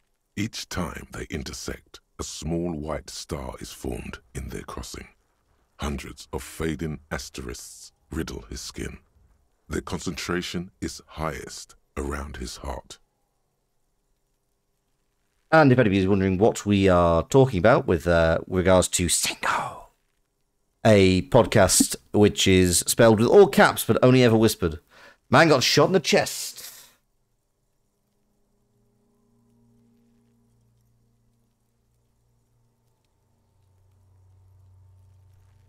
His corpse is marked by stars, alcohol, and heartbreak. That's why the armor left impressions on his skin. Oh, you think that's armor impressioning? Oh, bruising. Yeah, that makes sense. Yeah, I'm increasingly of the opinion this guy did not die by hanging. Your fist clenches suddenly. It'll be riddled with disco. Decay is creeping on the tattoo. Already, most of the canvas that's holding it has darkened. Yeah. Now, it disintegrates slowly, letting out a stink. A map of the stars. I do see some similarity to astronomical charts. Great Century Messinian, maybe. But this seems more particular. Customized somehow. As if someone left out most of the night sky, filtering it through personal choice. The principle of this filter remains unknown to you. The thought dissipates, and you feel as though you were only half right. So am I. He takes a thin piece of milled aluminium from his coat pocket and pulls it open. Sounds like a sword being unsheathed. A small lens appears. Some sort of camera. A Trigger Sunshine. Mini. Triggered is the world's leading manufacturer of intercommunication devices, primarily projectors. Oh. The camera before you looks familiar somehow. Shit, Kuno! What the fuck is that? An instant color camera. It produces 2 metal-capped ampoules and clicks them into place on the side of the apparatus. A thin slot shines there. I have only 2 ampoules, so nobody move. I don't want to waste one. He points the camera at the corpse, peering into it. The lens is adjusting then. Oh, Kuno's gonna fuck this up. A sound, a shrill flash, Oh, or not. followed by the breaking of a small ampoule of glass. You see streams of color pour onto the thick, glossy piece of paper, rolling out. In case we need it. Disco in the library of when I have time to appreciate it fully games that your life never wants you to get back to. That is understandable. I mean, honestly, I recommend taking up streaming. I have completed so many games. It is genuinely superly good way, really good way of completing games because suddenly you're like playing it for other people. One thing that I will point out though, Kale, even if there wasn't, if this is quite clearly a tattoo now, so I don't think it's bruising. Yes, it is pretty cool, isn't it? It contains insight to the victim's person. By his build, I'd say this was a man of physical violence. The story he wanted his body to tell was important to him. It is his letter, to us. Someone should decipher it. We'll need to show it around. Sure, just don't lose it. The glossy-eyed corpse looks by, his mouth mute and his skin as colorful as the chemical rainbow on the photo paper, teeming with opportunistic organisms. His eyes are milky white and blind to the world, protruding comically from their sockets. There is no one home, just subaquatic terrors there. Dark brown hair grows on his head. His face is ready to explode from the organic processes inside. The death's head grin has passed. What remains is an unrecognizable mess. Okay, this is a surprisingly high chance. Tell me, who are you, dead man? I'm gone. I'm a joke. Look at me. A killer. A motherfucker. And a killer. Go ahead, copper. Into the wild pale yonder. In the past. Way out in the west. The blue heart. Oh, that's good shit. You'll love it. Just press down and fuck it open like you always do. Fuck it hard. Corpopo the clown. He means force. It'll work. What do you mean? It's the power of your... Have you just eaten something so good it's making you hungrier? Imagination. Yeah, I know what you mean. Go ahead. Ask me more questions. You fucking love questions. Because you're a copperoonie. Look at all of them go. Do you want more questions? I mean, sure. Coming right up, copperoony Rooney. This is getting upbeat now. Fuck no. You're no Rooney. Listen to yourself. You're not a Raphael anything. You're probably just Harry or something. That's right. Harry. I feel like we get a lot of Harry later. You might be onto something there. Because you have. And drafted me in, Revachol. It was love all along. Sure, Lobo. I can ask you a question. Why are you doing this? Looking at my face, motionless, looking into my eyes, standing here. Why are you investigating my murder?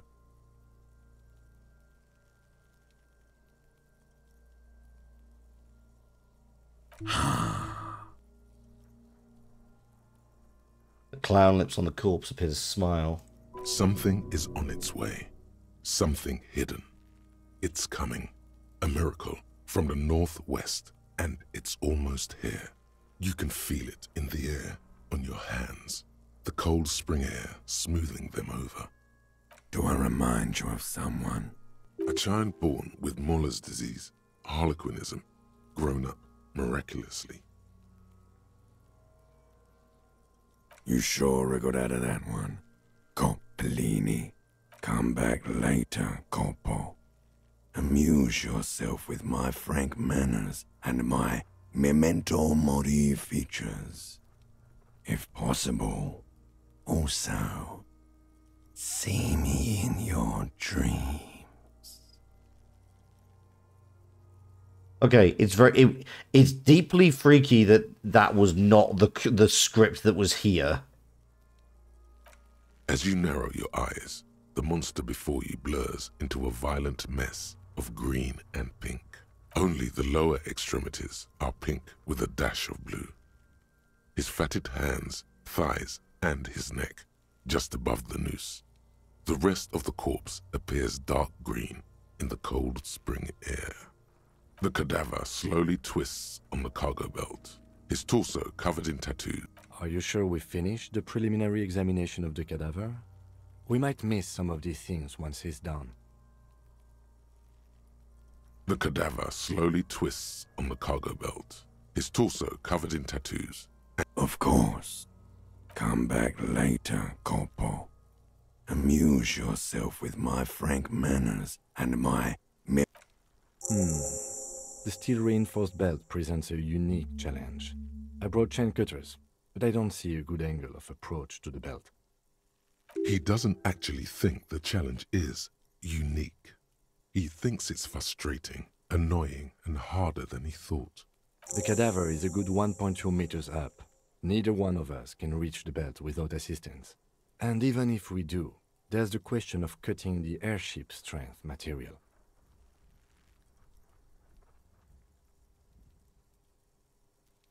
Climb up there and saw the branch? There has to be a less risky way, with less falling down of trees. That's a terrible idea. I was really hoping we wouldn't. The Union appeared to be suspect in this case. It seems like a dangerous route to go down. But what other options? The corpse twists on the belt, like chicken on a skewer.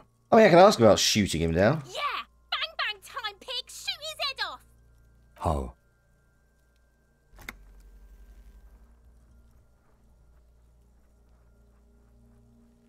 It absolutely will not, officer. That's not how physics work. It will maybe cut one thread loose. Yeah, now we're talking. Entertain a Kuno with some shit. They'll miss! The pigs will miss Kuno!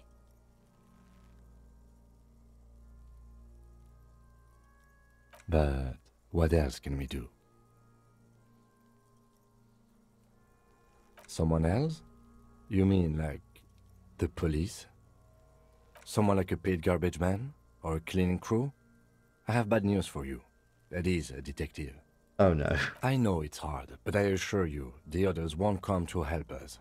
And we have a growing sanitary concern here. Okay, we're gonna have to help from help from the harbour then. Okay. They do have the tools and the men. And since it looks like they put him there... Okay. Let's do it in the lousy, dangerous way. Hooray for us. Hey Daisy, how you doing? You found a nice Takeuchi, pull the tree, bing bang boom, could rent an X-Cab for a few $100. Yeah, unfortunately, I am so lacking in hundreds of bucks that I am collecting bottles for the to return it for the rent, the bottle hire cost. But 10 cents a pop, absolutely. You know what? We are going to... You ate a whole thing of pasta on the floor, so you're just peachy. Excellent. I feel like visual calculus is real fun, so we're going to go for that. How are we doing with my with these? We're doing pretty well on communism, less so on being a sorry piece of shit. That's fair. To be fair, I can sell a bunch of this stuff. Oh, can I ask you questions? Do you have new insights? Kuno care?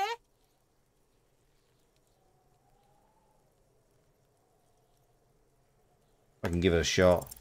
What's going on? Is an ungovernable youth on your crime scene. Like you don't have enough on your plate. You feel a sudden surge of self-pity coming on.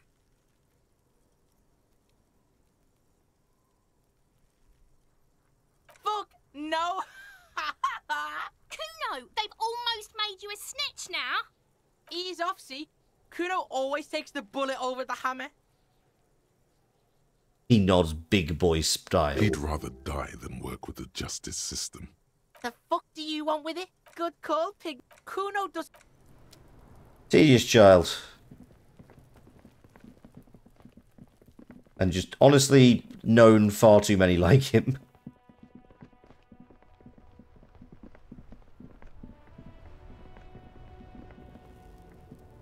Still here.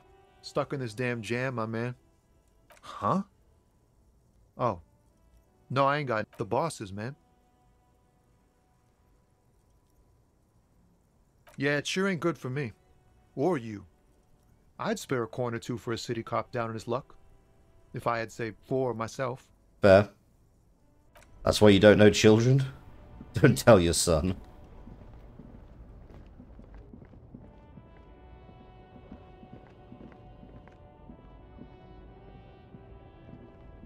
I mean, there's a distinction between infants and kids. The drip is immaculate on that orange jacket? Yeah. It is pretty cool. The woman still has her eyes fixed. Wait. She's just a distracted old woman. Better to leave her alone. Okay, fair.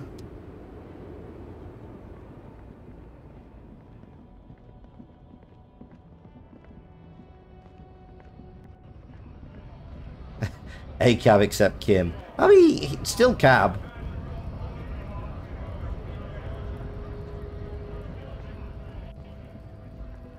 Like, he may be a good person, but, you know, still a cop. Okay. Ooh, there's some... Nope, coffee cups will not work. Okay, let's... I'm going to run down to the pawn shop, because I have a bunch of stuff that I can probably sell. Oh, actually, no, I need to do some stuff in here. All cops are bastards, but he's your husband. You can change him. You can make him quit the police force. A pull-out toolbox, and the soft glow. This is Precinct 57. How may I assist you? Sure, officer. What's the number? And the make of the armor, if you know it. I can fix/decop him. The make and model of the armor is Fairweather T500V. Got it. I'll contact the ICP database immediately. Call back tomorrow. Hopefully they'll have dug up something useful by then. Excellent. The International Collaboration Police, ICP, is an inter-Isolari law enforcement service, the crown jewel in the moral intern diadem, alongside EPIS and the coalition government. Just a second, officer. Sylvie Malaika on the line for you, officer. Consider Kim Katsuragi, Labour Union rep, most attractive alive. Damn straight. Yes. Hello? Oh, great. What else do you need, detective? Please, no. Not this again. Everyone saw your cool gun, detective. You were trying to impress some people with it. Everyone was eating, and you were waving it around in everyone's face, begging them to describe it. You said it calms you, And then you started making suicide jokes. Jesus. It got pretty graphic. Oh, those again. I have been trying to wean you off them. Off of suicide jokes. When you put your gun, your actual gun, on your temple and pretend to shoot your brains out, off of that, people don't like that. Holy shit. What the hell did I do? I remember this. You were screaming things like, "My brains are all over the wall, painting them red. I won't be seeing it, 'cause these are my brains. I can't see without my brains." Holy fuck. Some poor sod was trying to eat his pudding while you were screaming, spit flying, imitating the mercy shot right next to him. Spat some in his food. I don't think he touched it after.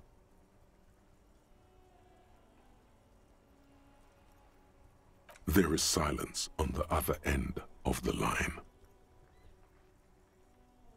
Comedy is a refinement process. No idea. All I know is next you were waving around money instead, saying things like big bucks cannot lie and guns can't buy money, but money can always buy guns.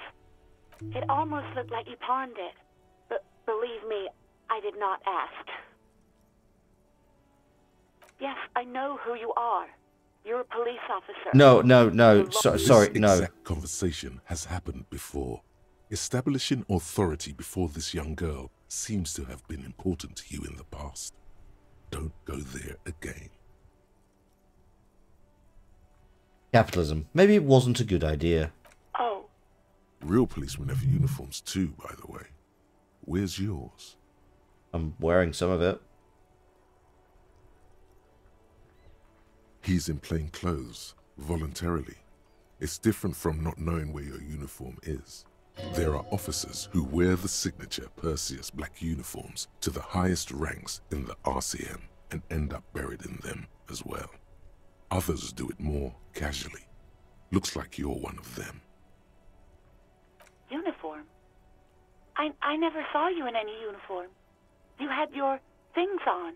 The disco things. Is there anything else I need to ask you about?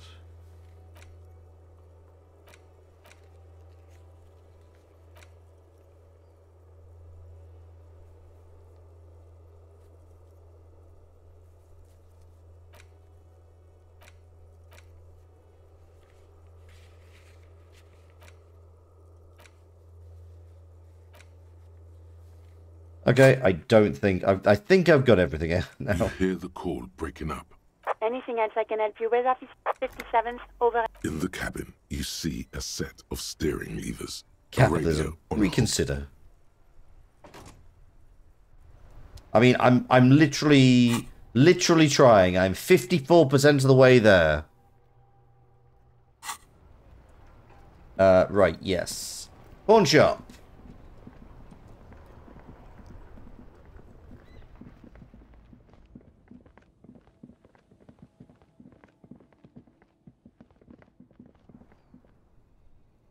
Don't know why it never occurred to you that Disco Elysium would actually have a disco reference to it.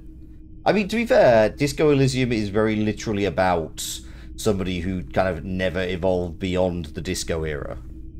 Hello, hello. Let me know if I can help you with anything. Sure, let me have a look. Anything else you're thinking of selling? Yes, that. Oh, I can do that. I already bought that. That is pretty good. We're not going to sell that right now, though. Pawn that. Pawn the postcard. Oh, don't pawn that. No.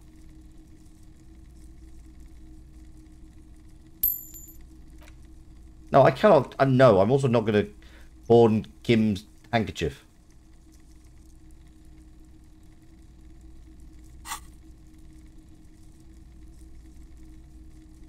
I'm not purchasing any more clothing at the moment.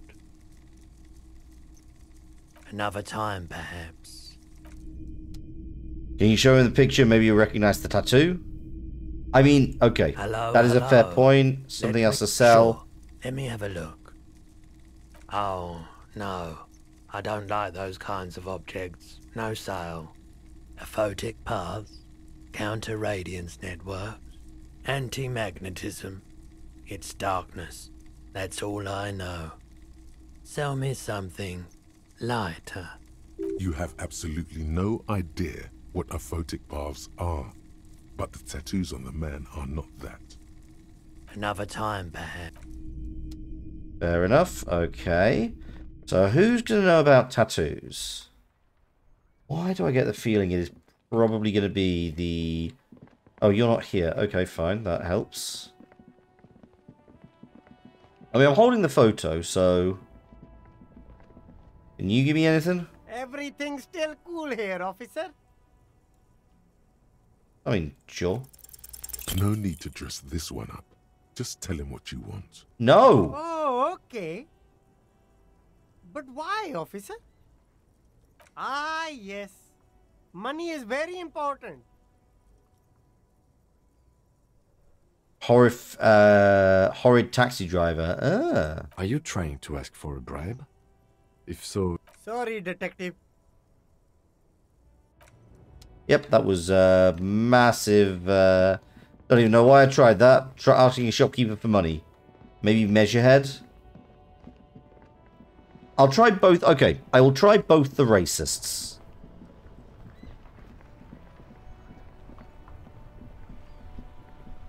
I would like to note that that is on chat's recommendation.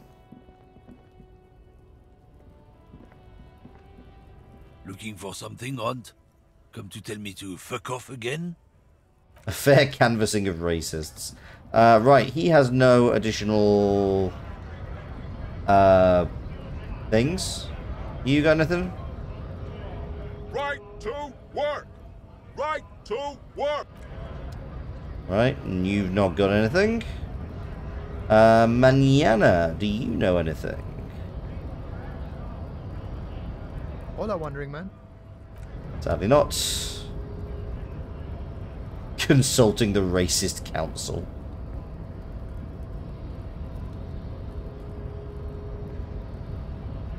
You'd like to talk and... Your race descent has only worsened since I last saw you. You have really let yourself go. Yeah. Okay. Racists are generally not very good examples of their race. Fair. I am not like them. I am craniometric perfection. I have taken the trouble to permanently draw a phrenologic grid on my skull and features. Aha. This should dispel any doubt. That you're not an idiot? You exhibit forward projection of the jaw, indicative of schizophrenia and sexual inaccountability. From a purely aesthetic standpoint, the dimple in your jaw makes you look like a baby. This is not craniometry, just an observation. It is impossible to see any more of your bone structure. It is covered in the ravages of Al-Ghul.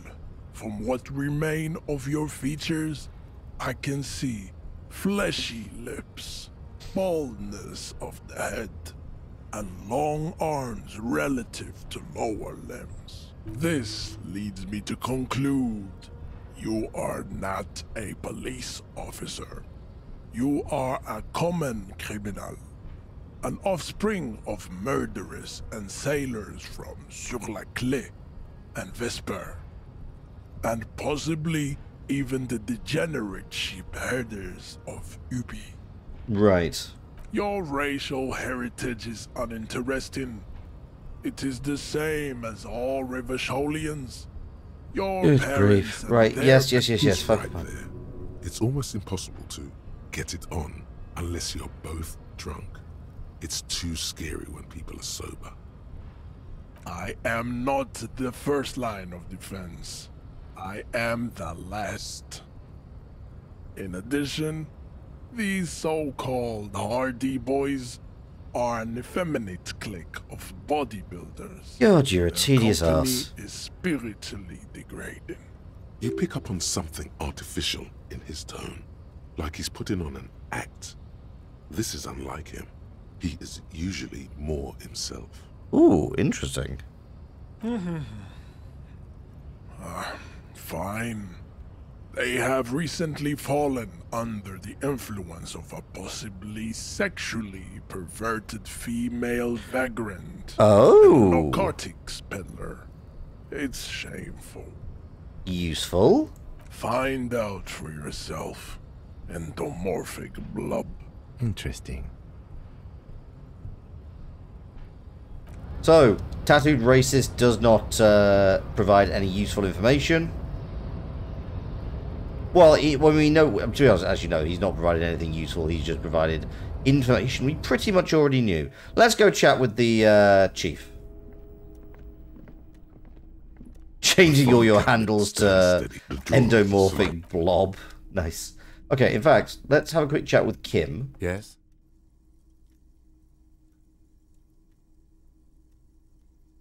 What do you want to know? Ah, yes. The case brief you missed. Now I remember. 3 days ago, the RCM Emergencies Desk received a report about a security guard who was found hanged in Martinez. An anonymous caller said there was a dead body behind the Whirling in Rags hostel cafeteria. The cadaver had been there for 4 days. During that time, the victim had been stripped of his belongings. The caller did not identify him, but used the word lynching. There is an ongoing labor dispute between the local dock workers and the logistics company Wild Pines. I was told we should approach the death as part of this dispute.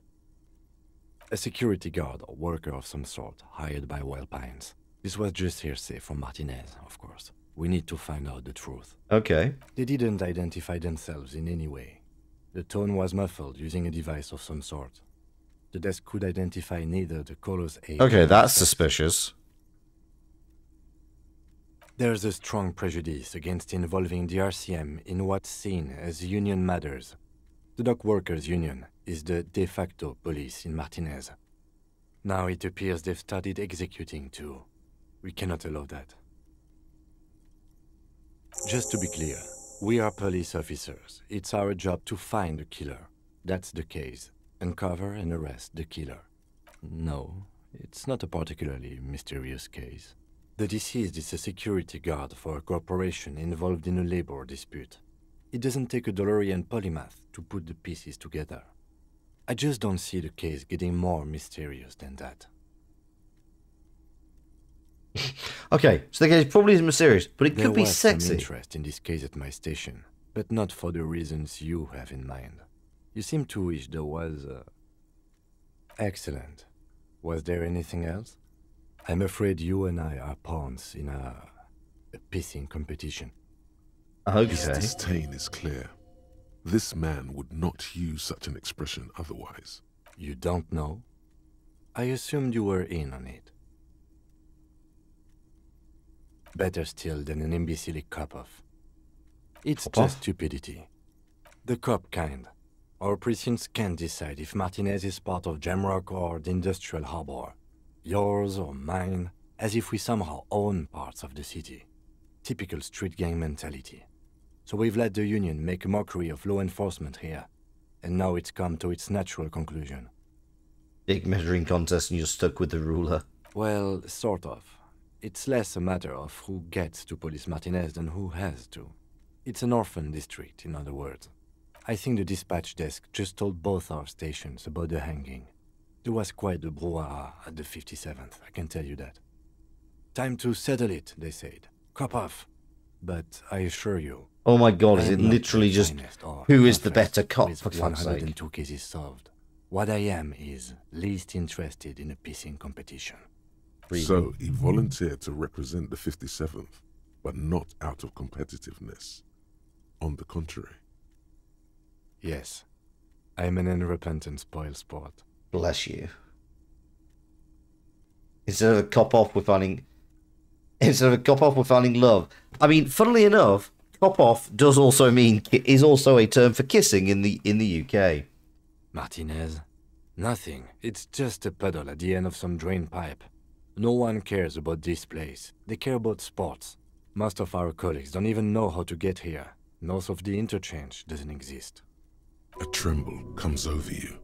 Another after effect of ethanol poisoning, perhaps. Feels like leaves do when they rustle in the breeze, somewhere far away, below the turbine. The 41st and the 57th. The lieutenant was right. It's not about who gets what's north. It's about who doesn't.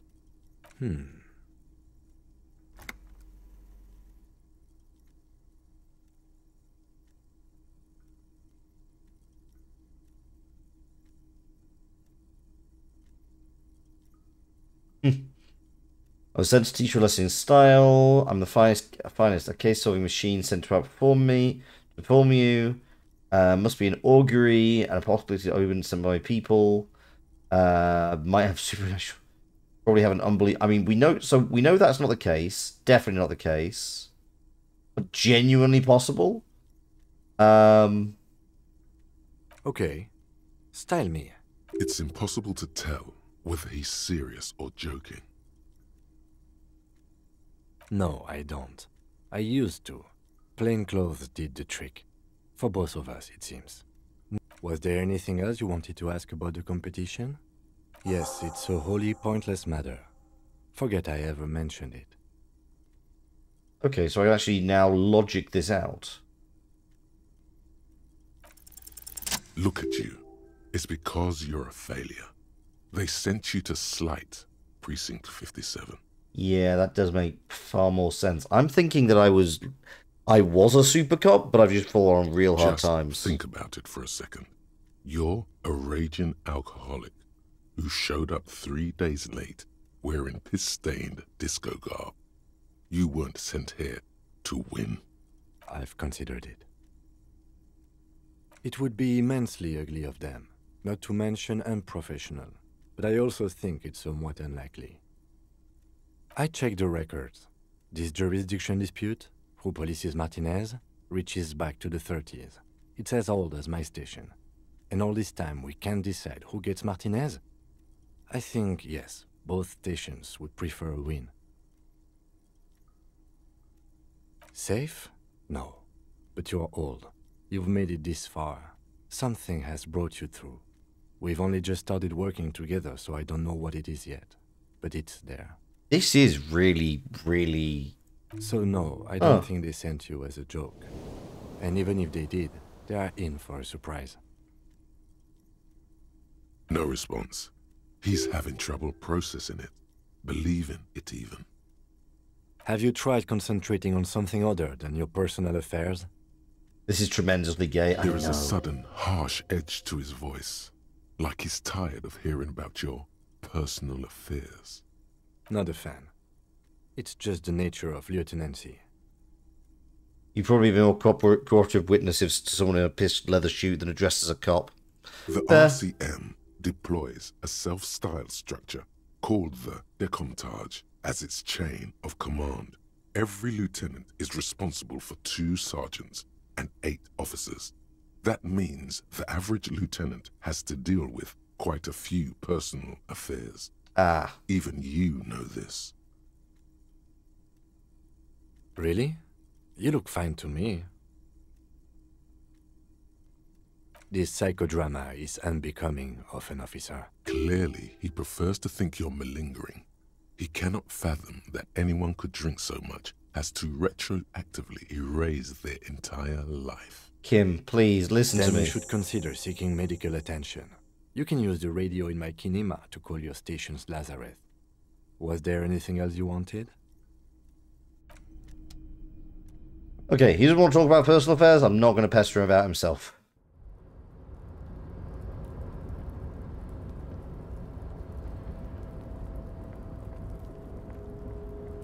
I put his photo back. Oh, hang on. There's a bunch of bottles here. One, this is just good deed for the day, really.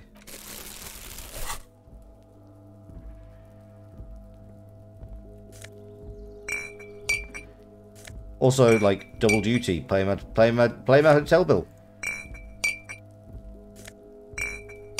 I do kind of wish there was a way to, like, highlight all and be like, can you collect all of the stuff in this area?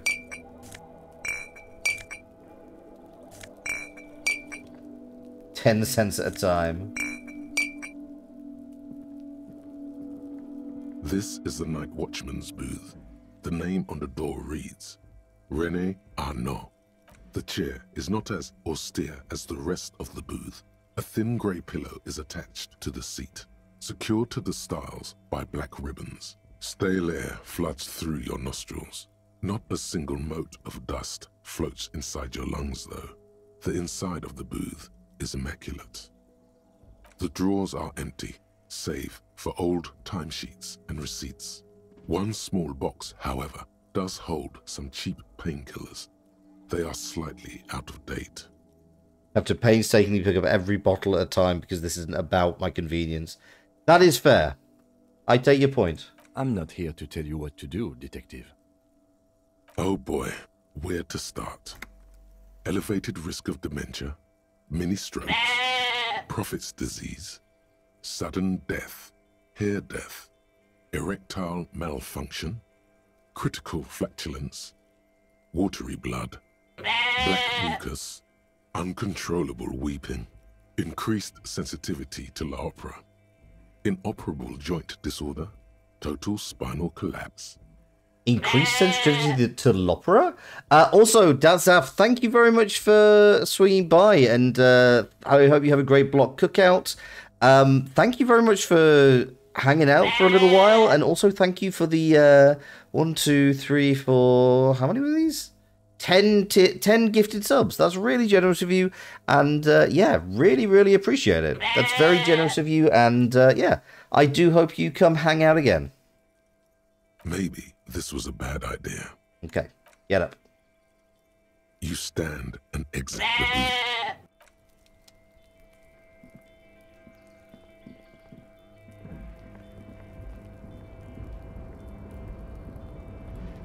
Tuesdays, Thursdays, and Saturdays. Yes, for the most part. Alright, presumably there are going to be some people in here this time around? I am wrong.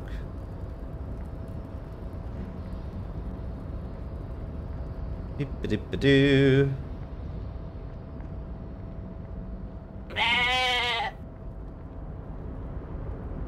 Hello. Oh, maybe you can tell me about the Hardy girl. I knew you'd be back to talk with old Leo here. Yes, I did. It's like Lady Louise said when she opened a bathhouse in the basement of my apartment building. They can only get so far before they're aching to get back. And lots of folk really did keep coming back. Interesting. No trouble at all, mister. No trouble at all. It's like that old saying goes, wisdom withers if not shared. And old Leo is always up for sharing. Oh, most of the guys are down at the gates. We're on a strike. The whole union is. You don't have to worry. So no one is... Not everyone is down there, of course. Mr. Evrard is in his office, where he always is. And Jean-Luc is guarding the gate. But Titus and his boys got into some drunken trouble and Evrard sent them on a nice vacation. For a week or so. Oh, I'm not really supposed to talk about that. That's union business. Interesting. Him and his boys stirred up something in town. Probably drank too much and got into a fight or something. I heard Mr. Everett telling them to take some time off. I guess the boys got a bit too rowdy and had to let out some steam. I don't really know the details. That's just how boys are, you know. I haven't been in a fight since I was in middle school. Easy, Leo. Let's keep this on the hearties. Look at him. It's not going to be anything useful anyway. Don't fight it. Better to go with the flow. Too late. Leo's mouth is still moving, and the words are spewing forth. Words, and look, even more words. This guy could go on till the end of days. Now he's talking about some drunk sawmill owner who... No, he already switched to a prized fishing rod he apparently owned at some point. You know what? Just cut in there with your questions. Okay, thanks, Leo. Appreciate it. Oh, come on, mate. Oh, okay, I'm nearly at a skill point. Sweet. Let's wander inside.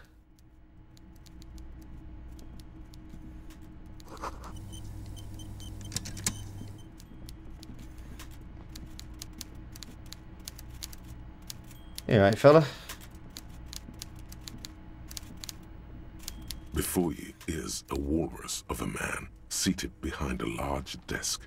He looks up from his work, not the least bit surprised to see you. With great effort, he straightens himself up in his chair, yet says nothing.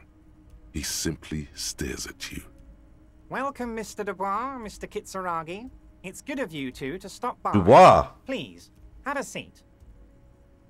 I'm Everard Clare, head of the Debarders Union here in Martinez.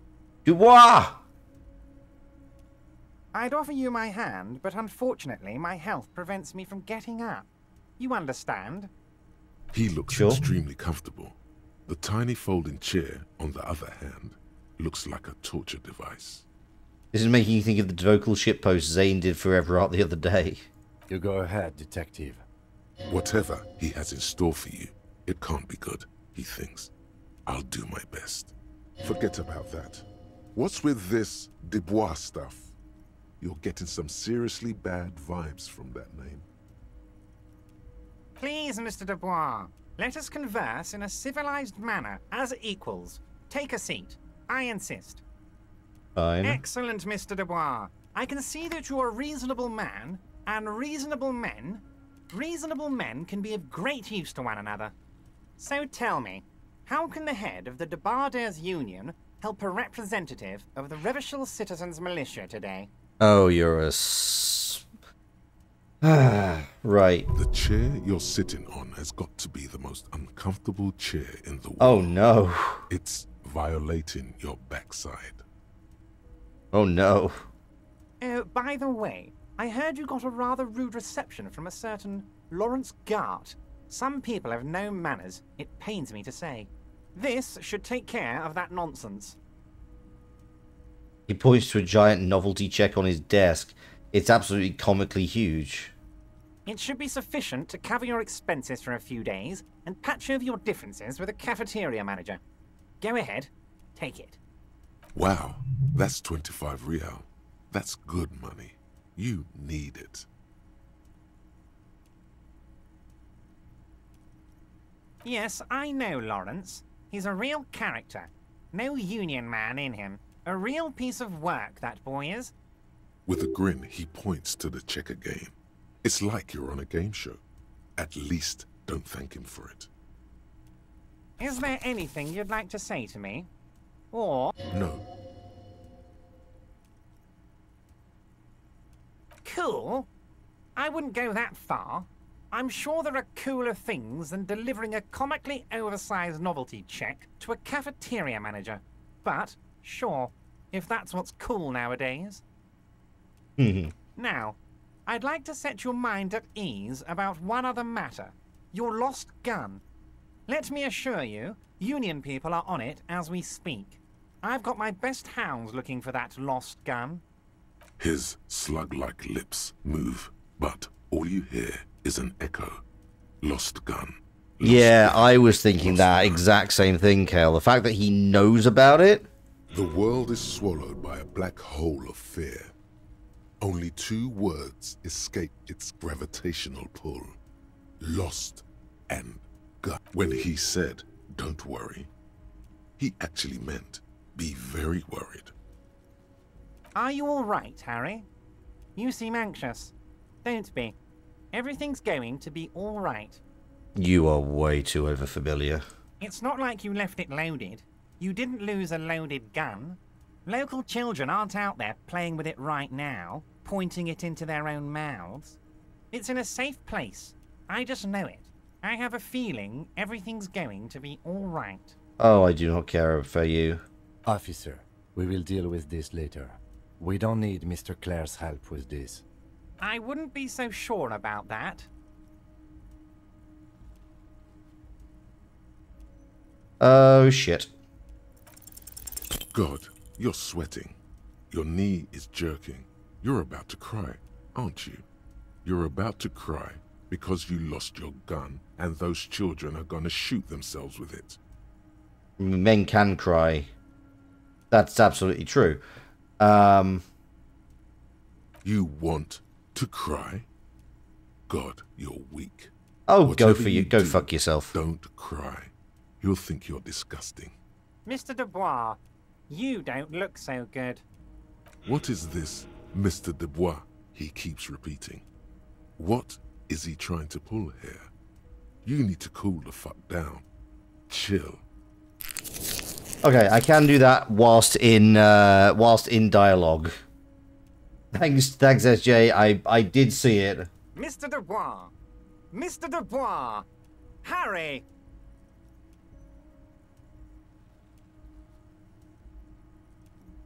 Mr. Dubois, are you okay?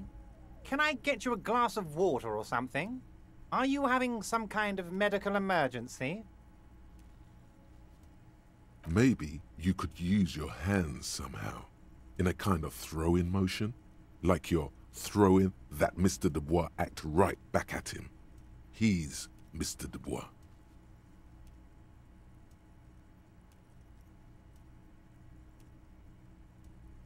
What an odd demonstration of... you got me, Harry.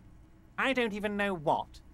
As entertaining as it was, I'm afraid we're wasting our time.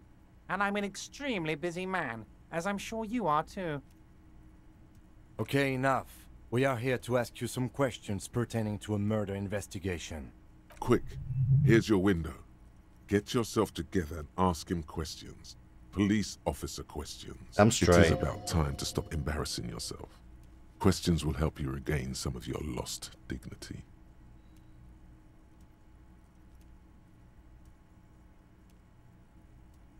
I don't know what that means, Harry, but I love it. I love your initiative. Knowing you're out there keeping things running lets me focus on the big picture stuff. Don't even tell me what was going on. Alcoholic brew? Stronger? Stopped it? Strike? I'm just gonna let you surprise me, Harry. Oh, that's very nice. I haven't gotten around to her yet. I'm very, very busy, you see. I hope you're getting along. One thing I want to make very clear, Harry, is that this is not some kind of union versus corporation situation. Everyone is just pals here. Just pals. Yes, we're all trying to do what's best for Martinez. Don't feel like you shouldn't work with her just because you and I are such good friends. I'm not a jealous guy.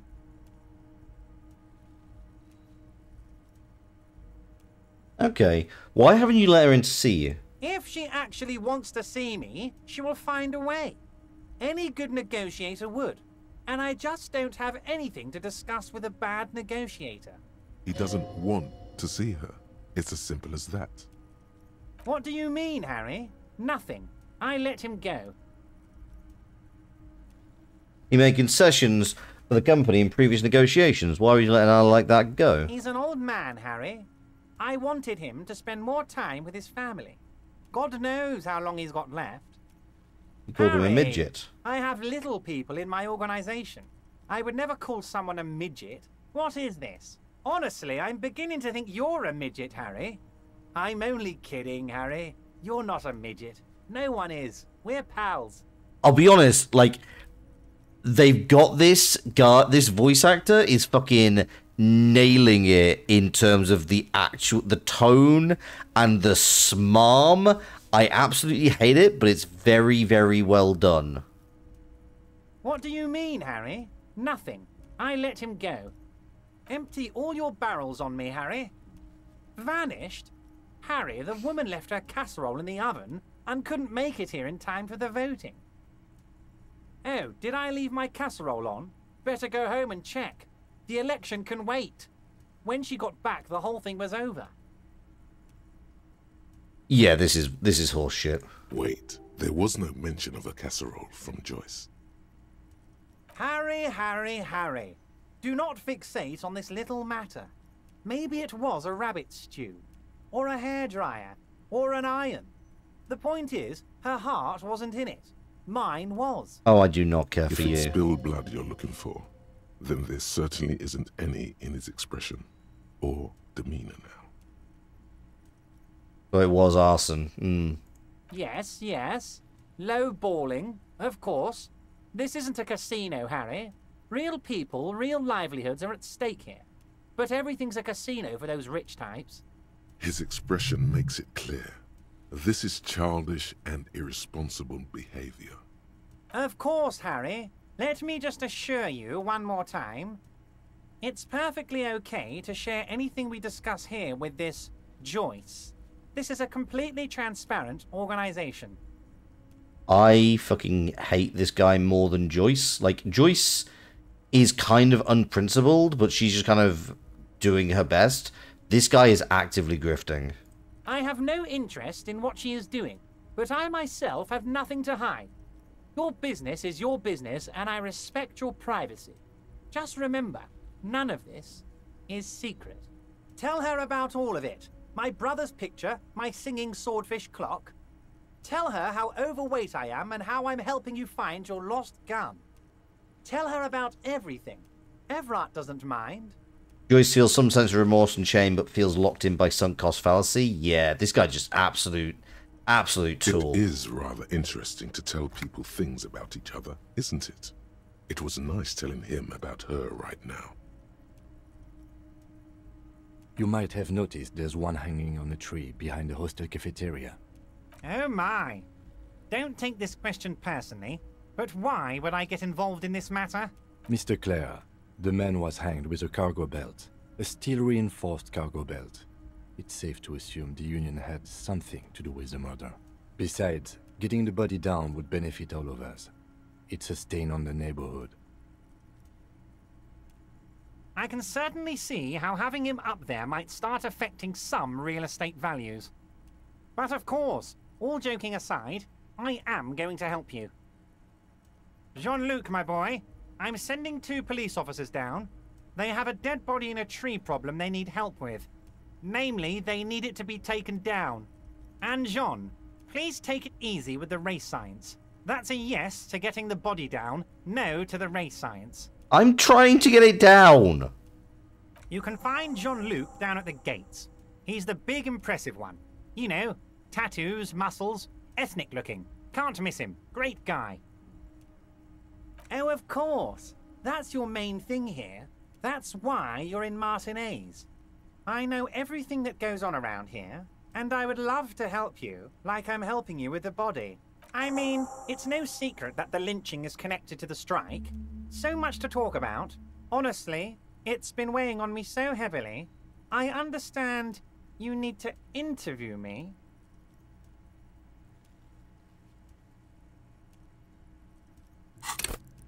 I'm gonna boost empathy for this.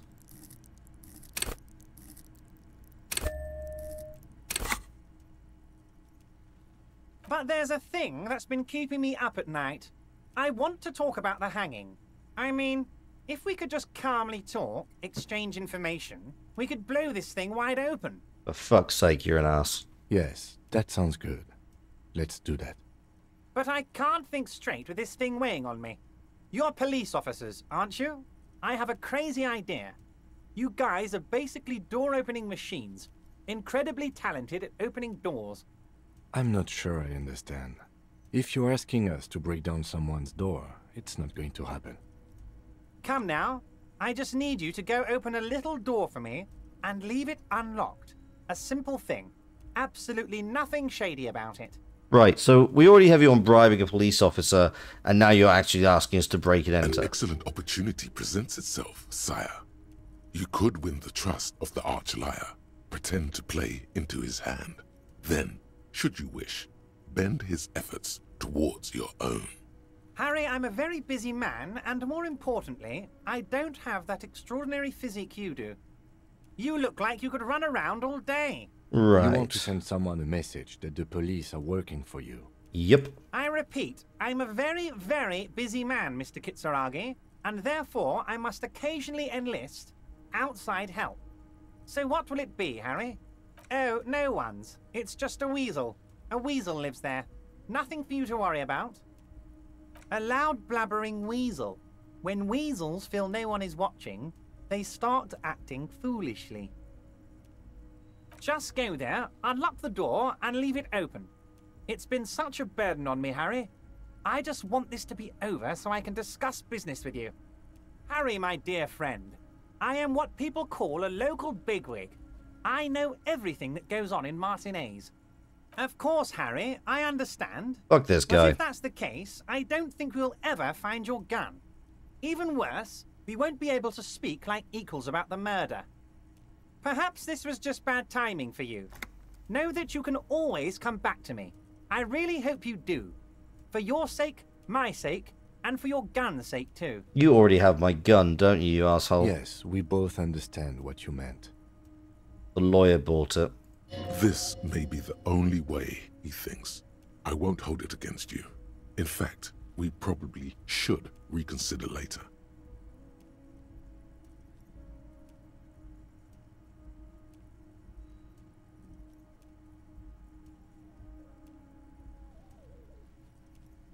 What? Harry, how could you say that to me?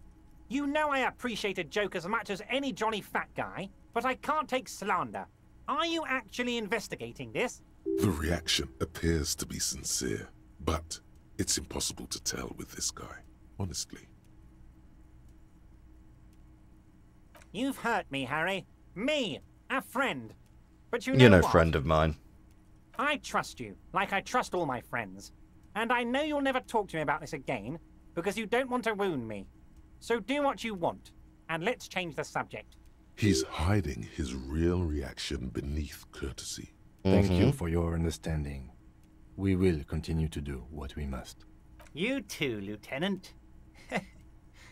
You know, I like you, but you never were my favorite. I'm a Harry hate this guy. I'm Team Harry. Well, I'm Team Kim. Fuck you. None taken. Did we have anything else to do here, Harry?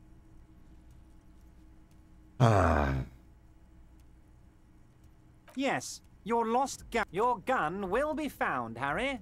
The only way to find it seems to be working with him. He might even be holding your gun hostage.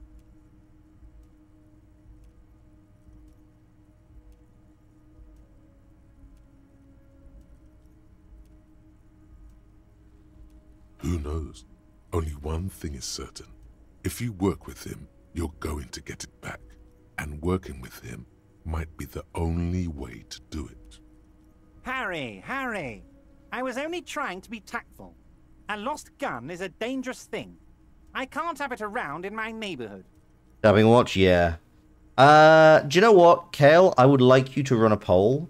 Should we open this watch? Should not blah blah blah. Open this watch. What am I talking? Should we agree to leave it to look at this door for him? Should we agree to work with him in this instance on the basis that we're going to betray him later as soon as humanly possible? Kids could be playing gun roulette with it as we speak. Teenage gangs could be arming themselves. Get a hold of yourself, Harry. I assure you we are working on locating the missing sidearm as well. The lieutenant is concerned about the lost gun and feels that the fact you haven't prioritized looking for it is unfortunate, if inevitable. Excellent, Mr. Kitsuragi. That's excellent news. Looks like we have a friendly gun-finding competition on our hands.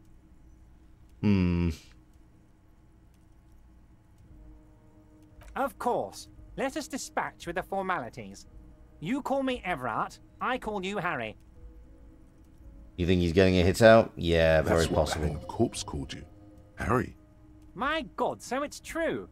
I didn't want to believe it, but you are a fantastic science fiction amnesiac cop, aren't you? What are the odds of that? I think the odds of that are very low. It might be a good idea to hide your confusion. I mean, see what his game is first. So good to hear that, Harry. Apparently my sources were wrong. However, if you did have a spot of memory trouble, I could help you out. Oh, My I do big not care fat for you. folder. Words flow like a river of honey from his lips. I guess word has already reached him. No matter. No harm done. Are you trying to tell me you've gotten hold of some of our documents? Mr. Kitsuragi, would you mind? Me and Harry are talking about his lost identity right now. I'm just going to repeat the same... I would like to just repeat the same question Kim just asked. Don't just jump to the folder. That's not smart. Shows you're on the edge. Do some probing first. Ah, this? My friends in your organization gave it to me, Harry. Reincarnated in other worlds, a fantastical science fiction amnesiac cop. Also, I'm, you know what? I'm happy about that. Even Kim is like, you know what? We might have to do this, but like, no, we're going to stick to our guns. Nah, hell nah. This translates into, haha, you guys are so corrupt. I find that very suspicious. May I have a look? I'm afraid this is meant for Union eyes only, Mr. Kitsuragi. I'm sure you understand. So why are you Please offering to sell continue, it, to give it to me? Well, Harry, if I were to sum you up in one word, it would be apologetic. Yes, you seem to be, a lot of the time, but right now there's no reason to be. Let loose a little. Be you.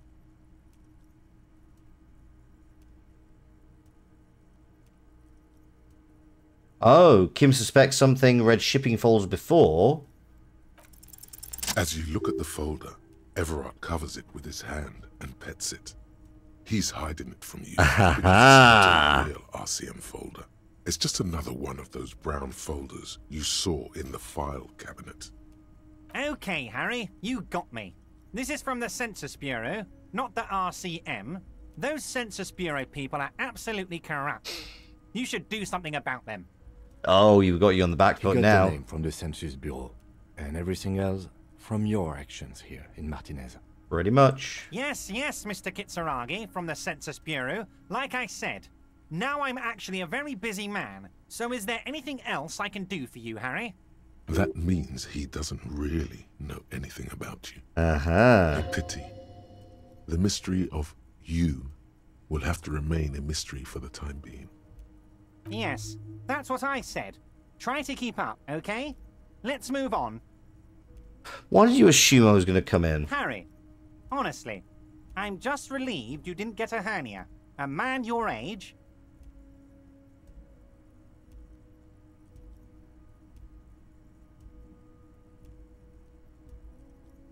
Yes, Harry. You are obviously in peak physical condition, and I salute both your initiative and your physical prowess. Very impressive, Harry. Very impressive.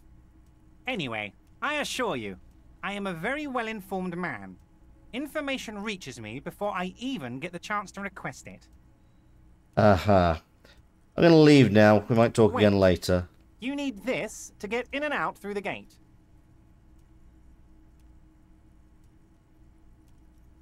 Here, you're one of us now.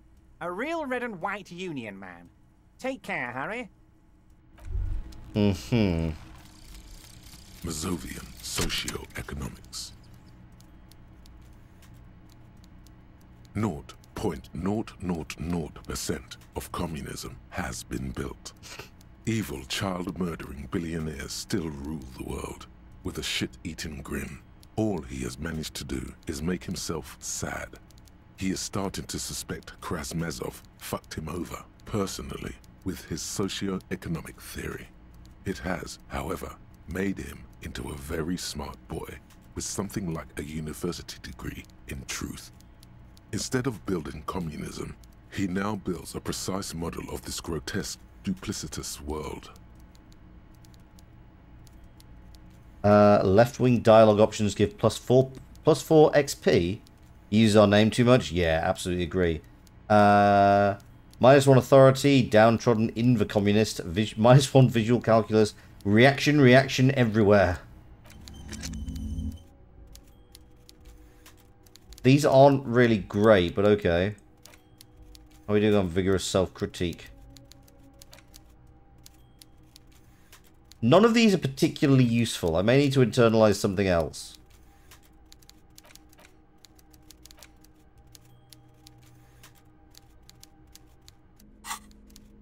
So what should get given?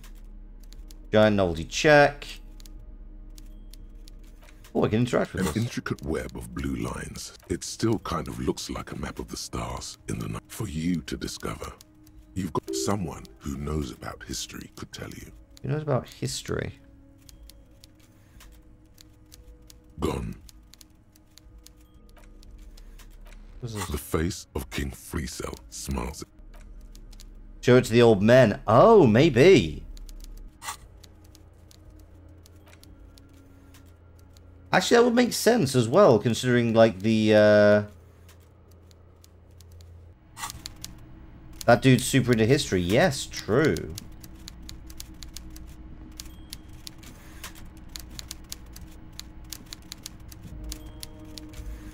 Right, so if I speak to this guy again, it will be too fucking soon.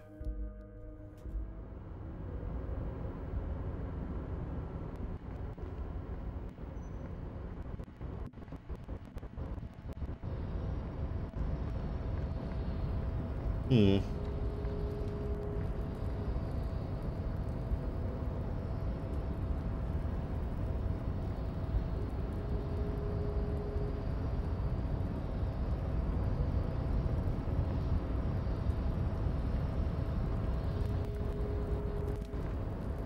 So I guess I can just get out through the normal way now. This game is Hunter S. Thompson, but if we were a disaster cop with a new boyfriend. Yeah, basically.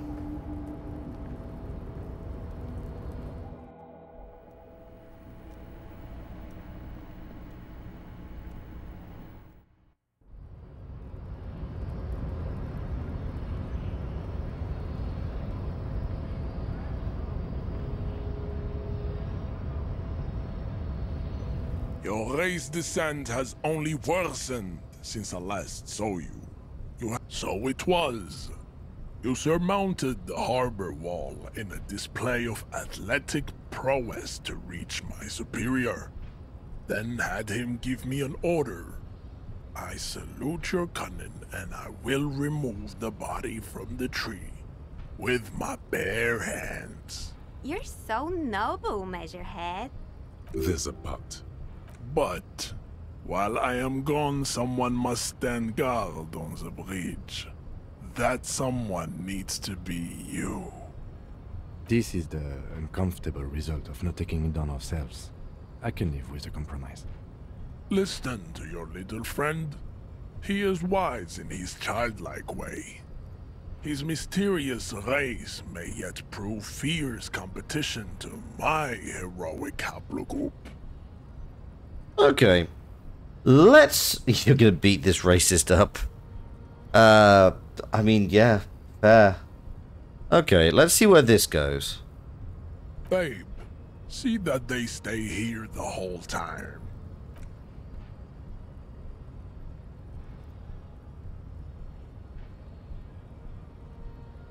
We asked these... Punch him. Unions aren't a scam. Shut up, you dicks. The woman's gaze follows Measurehead as he leaves. So, you guys are like cops or something? Sorry, my question first. Why? Look at him. His craniometric perfection. Are you cops or what? Have you ever thought that maybe things should go to shit? I'm Katya, by the way. You hear that? That sound. Hello, Katya. He's breaking something. Yeah, Jean-Luc must be really tearing it up over there. I wish I could see it. Look at you! RCM rent-a-cops! Guarding that bridge like Everott's lapdogs! Is this where it's at now? The RCM is for sale! And who are you? What is your business here? Why are your clothes 4 sizes too small for you?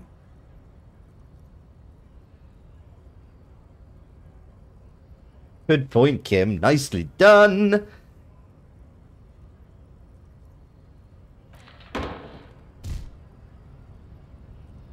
A shrill laughter interrupts you, echoing across Martinez. It's Kuno. Then, oh no. The man turns to look behind him at the behemoth appearing around the corner. Approaching him, walking past him.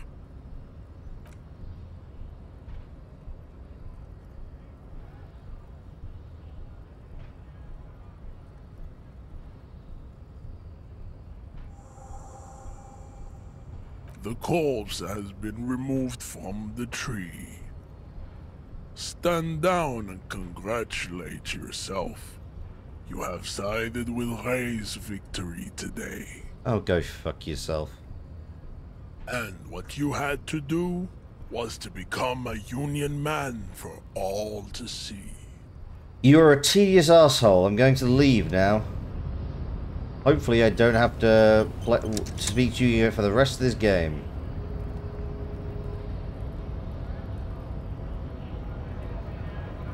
You got anything new?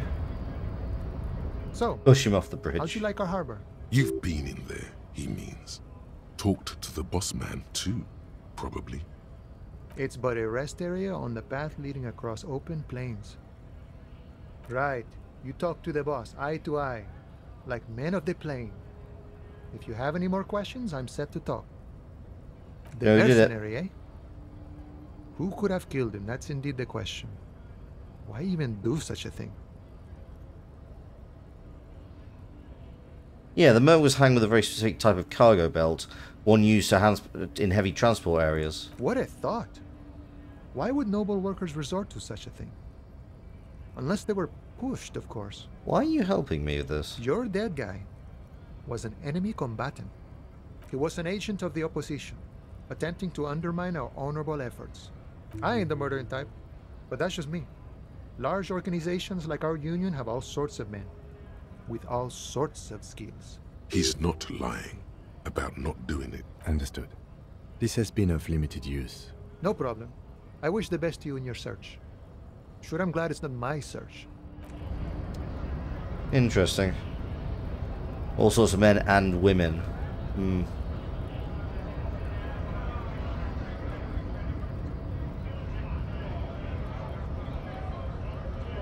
Right, not interested in the scab leader. Oh, that being said, I am interested in getting the tear.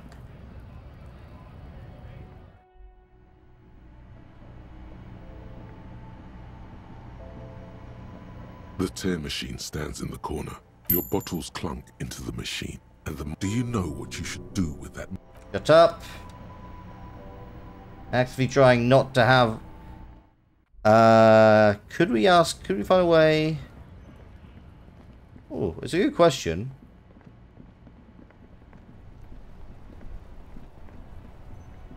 Yeah, it's a fair point. Though I will say, I will just ask SJ if you know Tap Watch. Yeah, I know. Fine. I want to just let's have a chat. If you just know specific answers, you're musing. Hello. Okay, cool. Let me know if I can help you with anything. Okay, no problem. Yeah, I'm absolutely happy for people to muse because honestly, I'm like just running around guessing as it is anyway. But yeah, I just figure I should. Yeah, I'm gonna quickly nip to see if the old guys know anything about the history.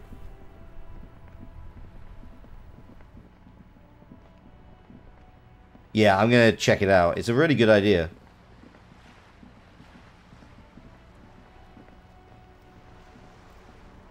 The purity of snow always reminds me of the purity of a man's soul. If he's got principles. There's nothing for you to understand here. It is not her death you are investigating. Absolutely not. She died of pneumonia in her bed at the age of 79. This is highly usual. Revachol Fair of 91 in the Faubourg district. A parade was held to honor Guillaume Le Lion's name day, and the Carabineers marched in the place of honor. Guillaume Le Lion was a deliberate satire of Guillaume Le Lion. Interesting. This was the happiest day of my life. I was 22 when I returned from King Guillaume's Akira operation in the south and found my sweetheart in the arms of this wretch. The Akira operation was a 7-year campaign.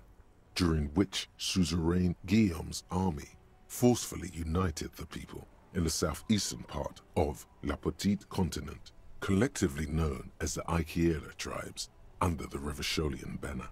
I won her back, but while I was dealing with some issues. PTSD.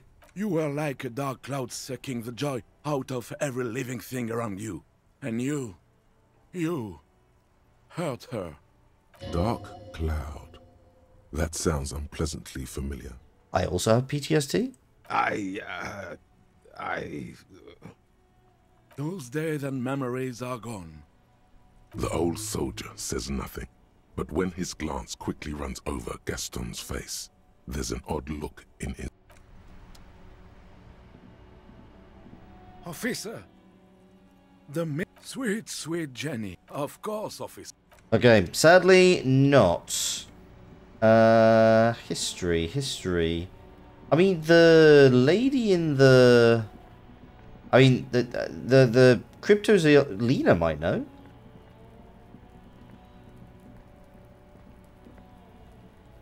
Dice Maker lady? Yeah, I don't think she knows. I think Lena might. I think Lena's the way to go. The corpse lies on the ground among the remains of an absolutely demolished pinewood branch. It's gently laid on one side. Mr. Measurehead has done a good job. Nothing is too broken or compromised. The victim is ready for a field autopsy. Yes. 1. Investigation of the scene. 2. Initial examination of the victim. 3. Field autopsy. 4. Transportation of the body to the morgue. We are on number 3. The RCM's 4-phase murder scene processing manual. The fuck are they on about? Cop's gonna cut his shit up. The lieutenant adjusts his glasses and takes a deep breath. Shoot, Looney Rooney. Come back later, Corporal. Amuse yourself with my frank manners and my Come on, officer. You know what a field autopsy is. You've done 100 of them. What you do know is, at 18.9 kilometers, the dormant shield volcano, Corpus Mundi, is the world's highest summit, and the failure of the 38 single, Epui Descent, to crack the top 20 was the death knell of disco. But what a field autopsy is, you have no idea. Why don't you know? You must have me confused with the Copperpedia. Who's the Copperpedia? I think I need to talk to him. You, sir. You are the Copperpedia. I hope we do. It's getting really late for an autopsy. So I guess next time we are going to do a little bit of historical investigation. And also, I'm going to quick save this now because otherwise I will forget.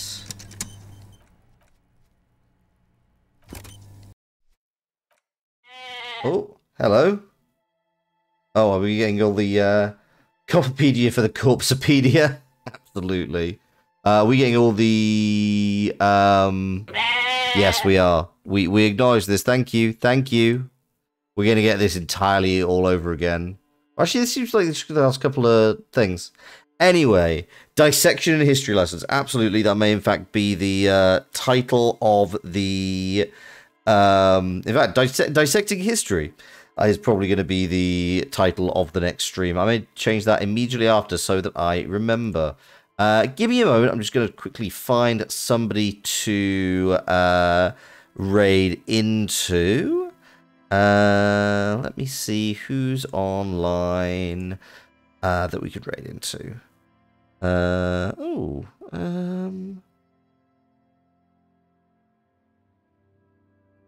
Okay, there's a few people. You know what? Who should I go for? It's that thing of like, there is actually another... You know what? I like you already. There is somebody who is a Snake VTuber who is currently streaming Disco Elysium, whose title is I should have punched that kid. So we are gonna go and raid Rattlesnake Rose, who seems to be a bit of a smaller streamer. Only 8 followers, so you know what? Why not? Let's share the wealth, share the community, all that good stuff. But yeah, I sympathize with the idea of wanting to punch the kid. But I stand by not doing it. Anyway, yeah, let's go and raid if we can. Let's go raid Rattlesnake Rose. Yeah. Anyway, please do join me again on Thursday when we'll be playing more Disco Elysium. Slight change of plans for this week. I will be playing more, what the hell is it called? Across the Obelisk with Castor and Bjorn on Saturday. So I'm thinking we may push Saturday onto Sunday and do a little bit of Hollow Knight this weekend as well, because the following weekend I'm actually going to be away. So just want to make sure I still am doing Hollow Knight, because I really am enjoying the game and I'm enjoying streaming it for everybody. Much like I'm very much enjoying streaming Disco Elysium. So yeah. Let's go and find out what's in the corpse and what's in the corpse of history when we all come back on Thursday. Until then, thank you very much for watching. It's been an absolute pleasure streaming for you. And until next time, I've been Loxley, Sailor of Strategy, the Caprine Card Shark, the Board Game Goat. Have a very nice evening, and ta-ra.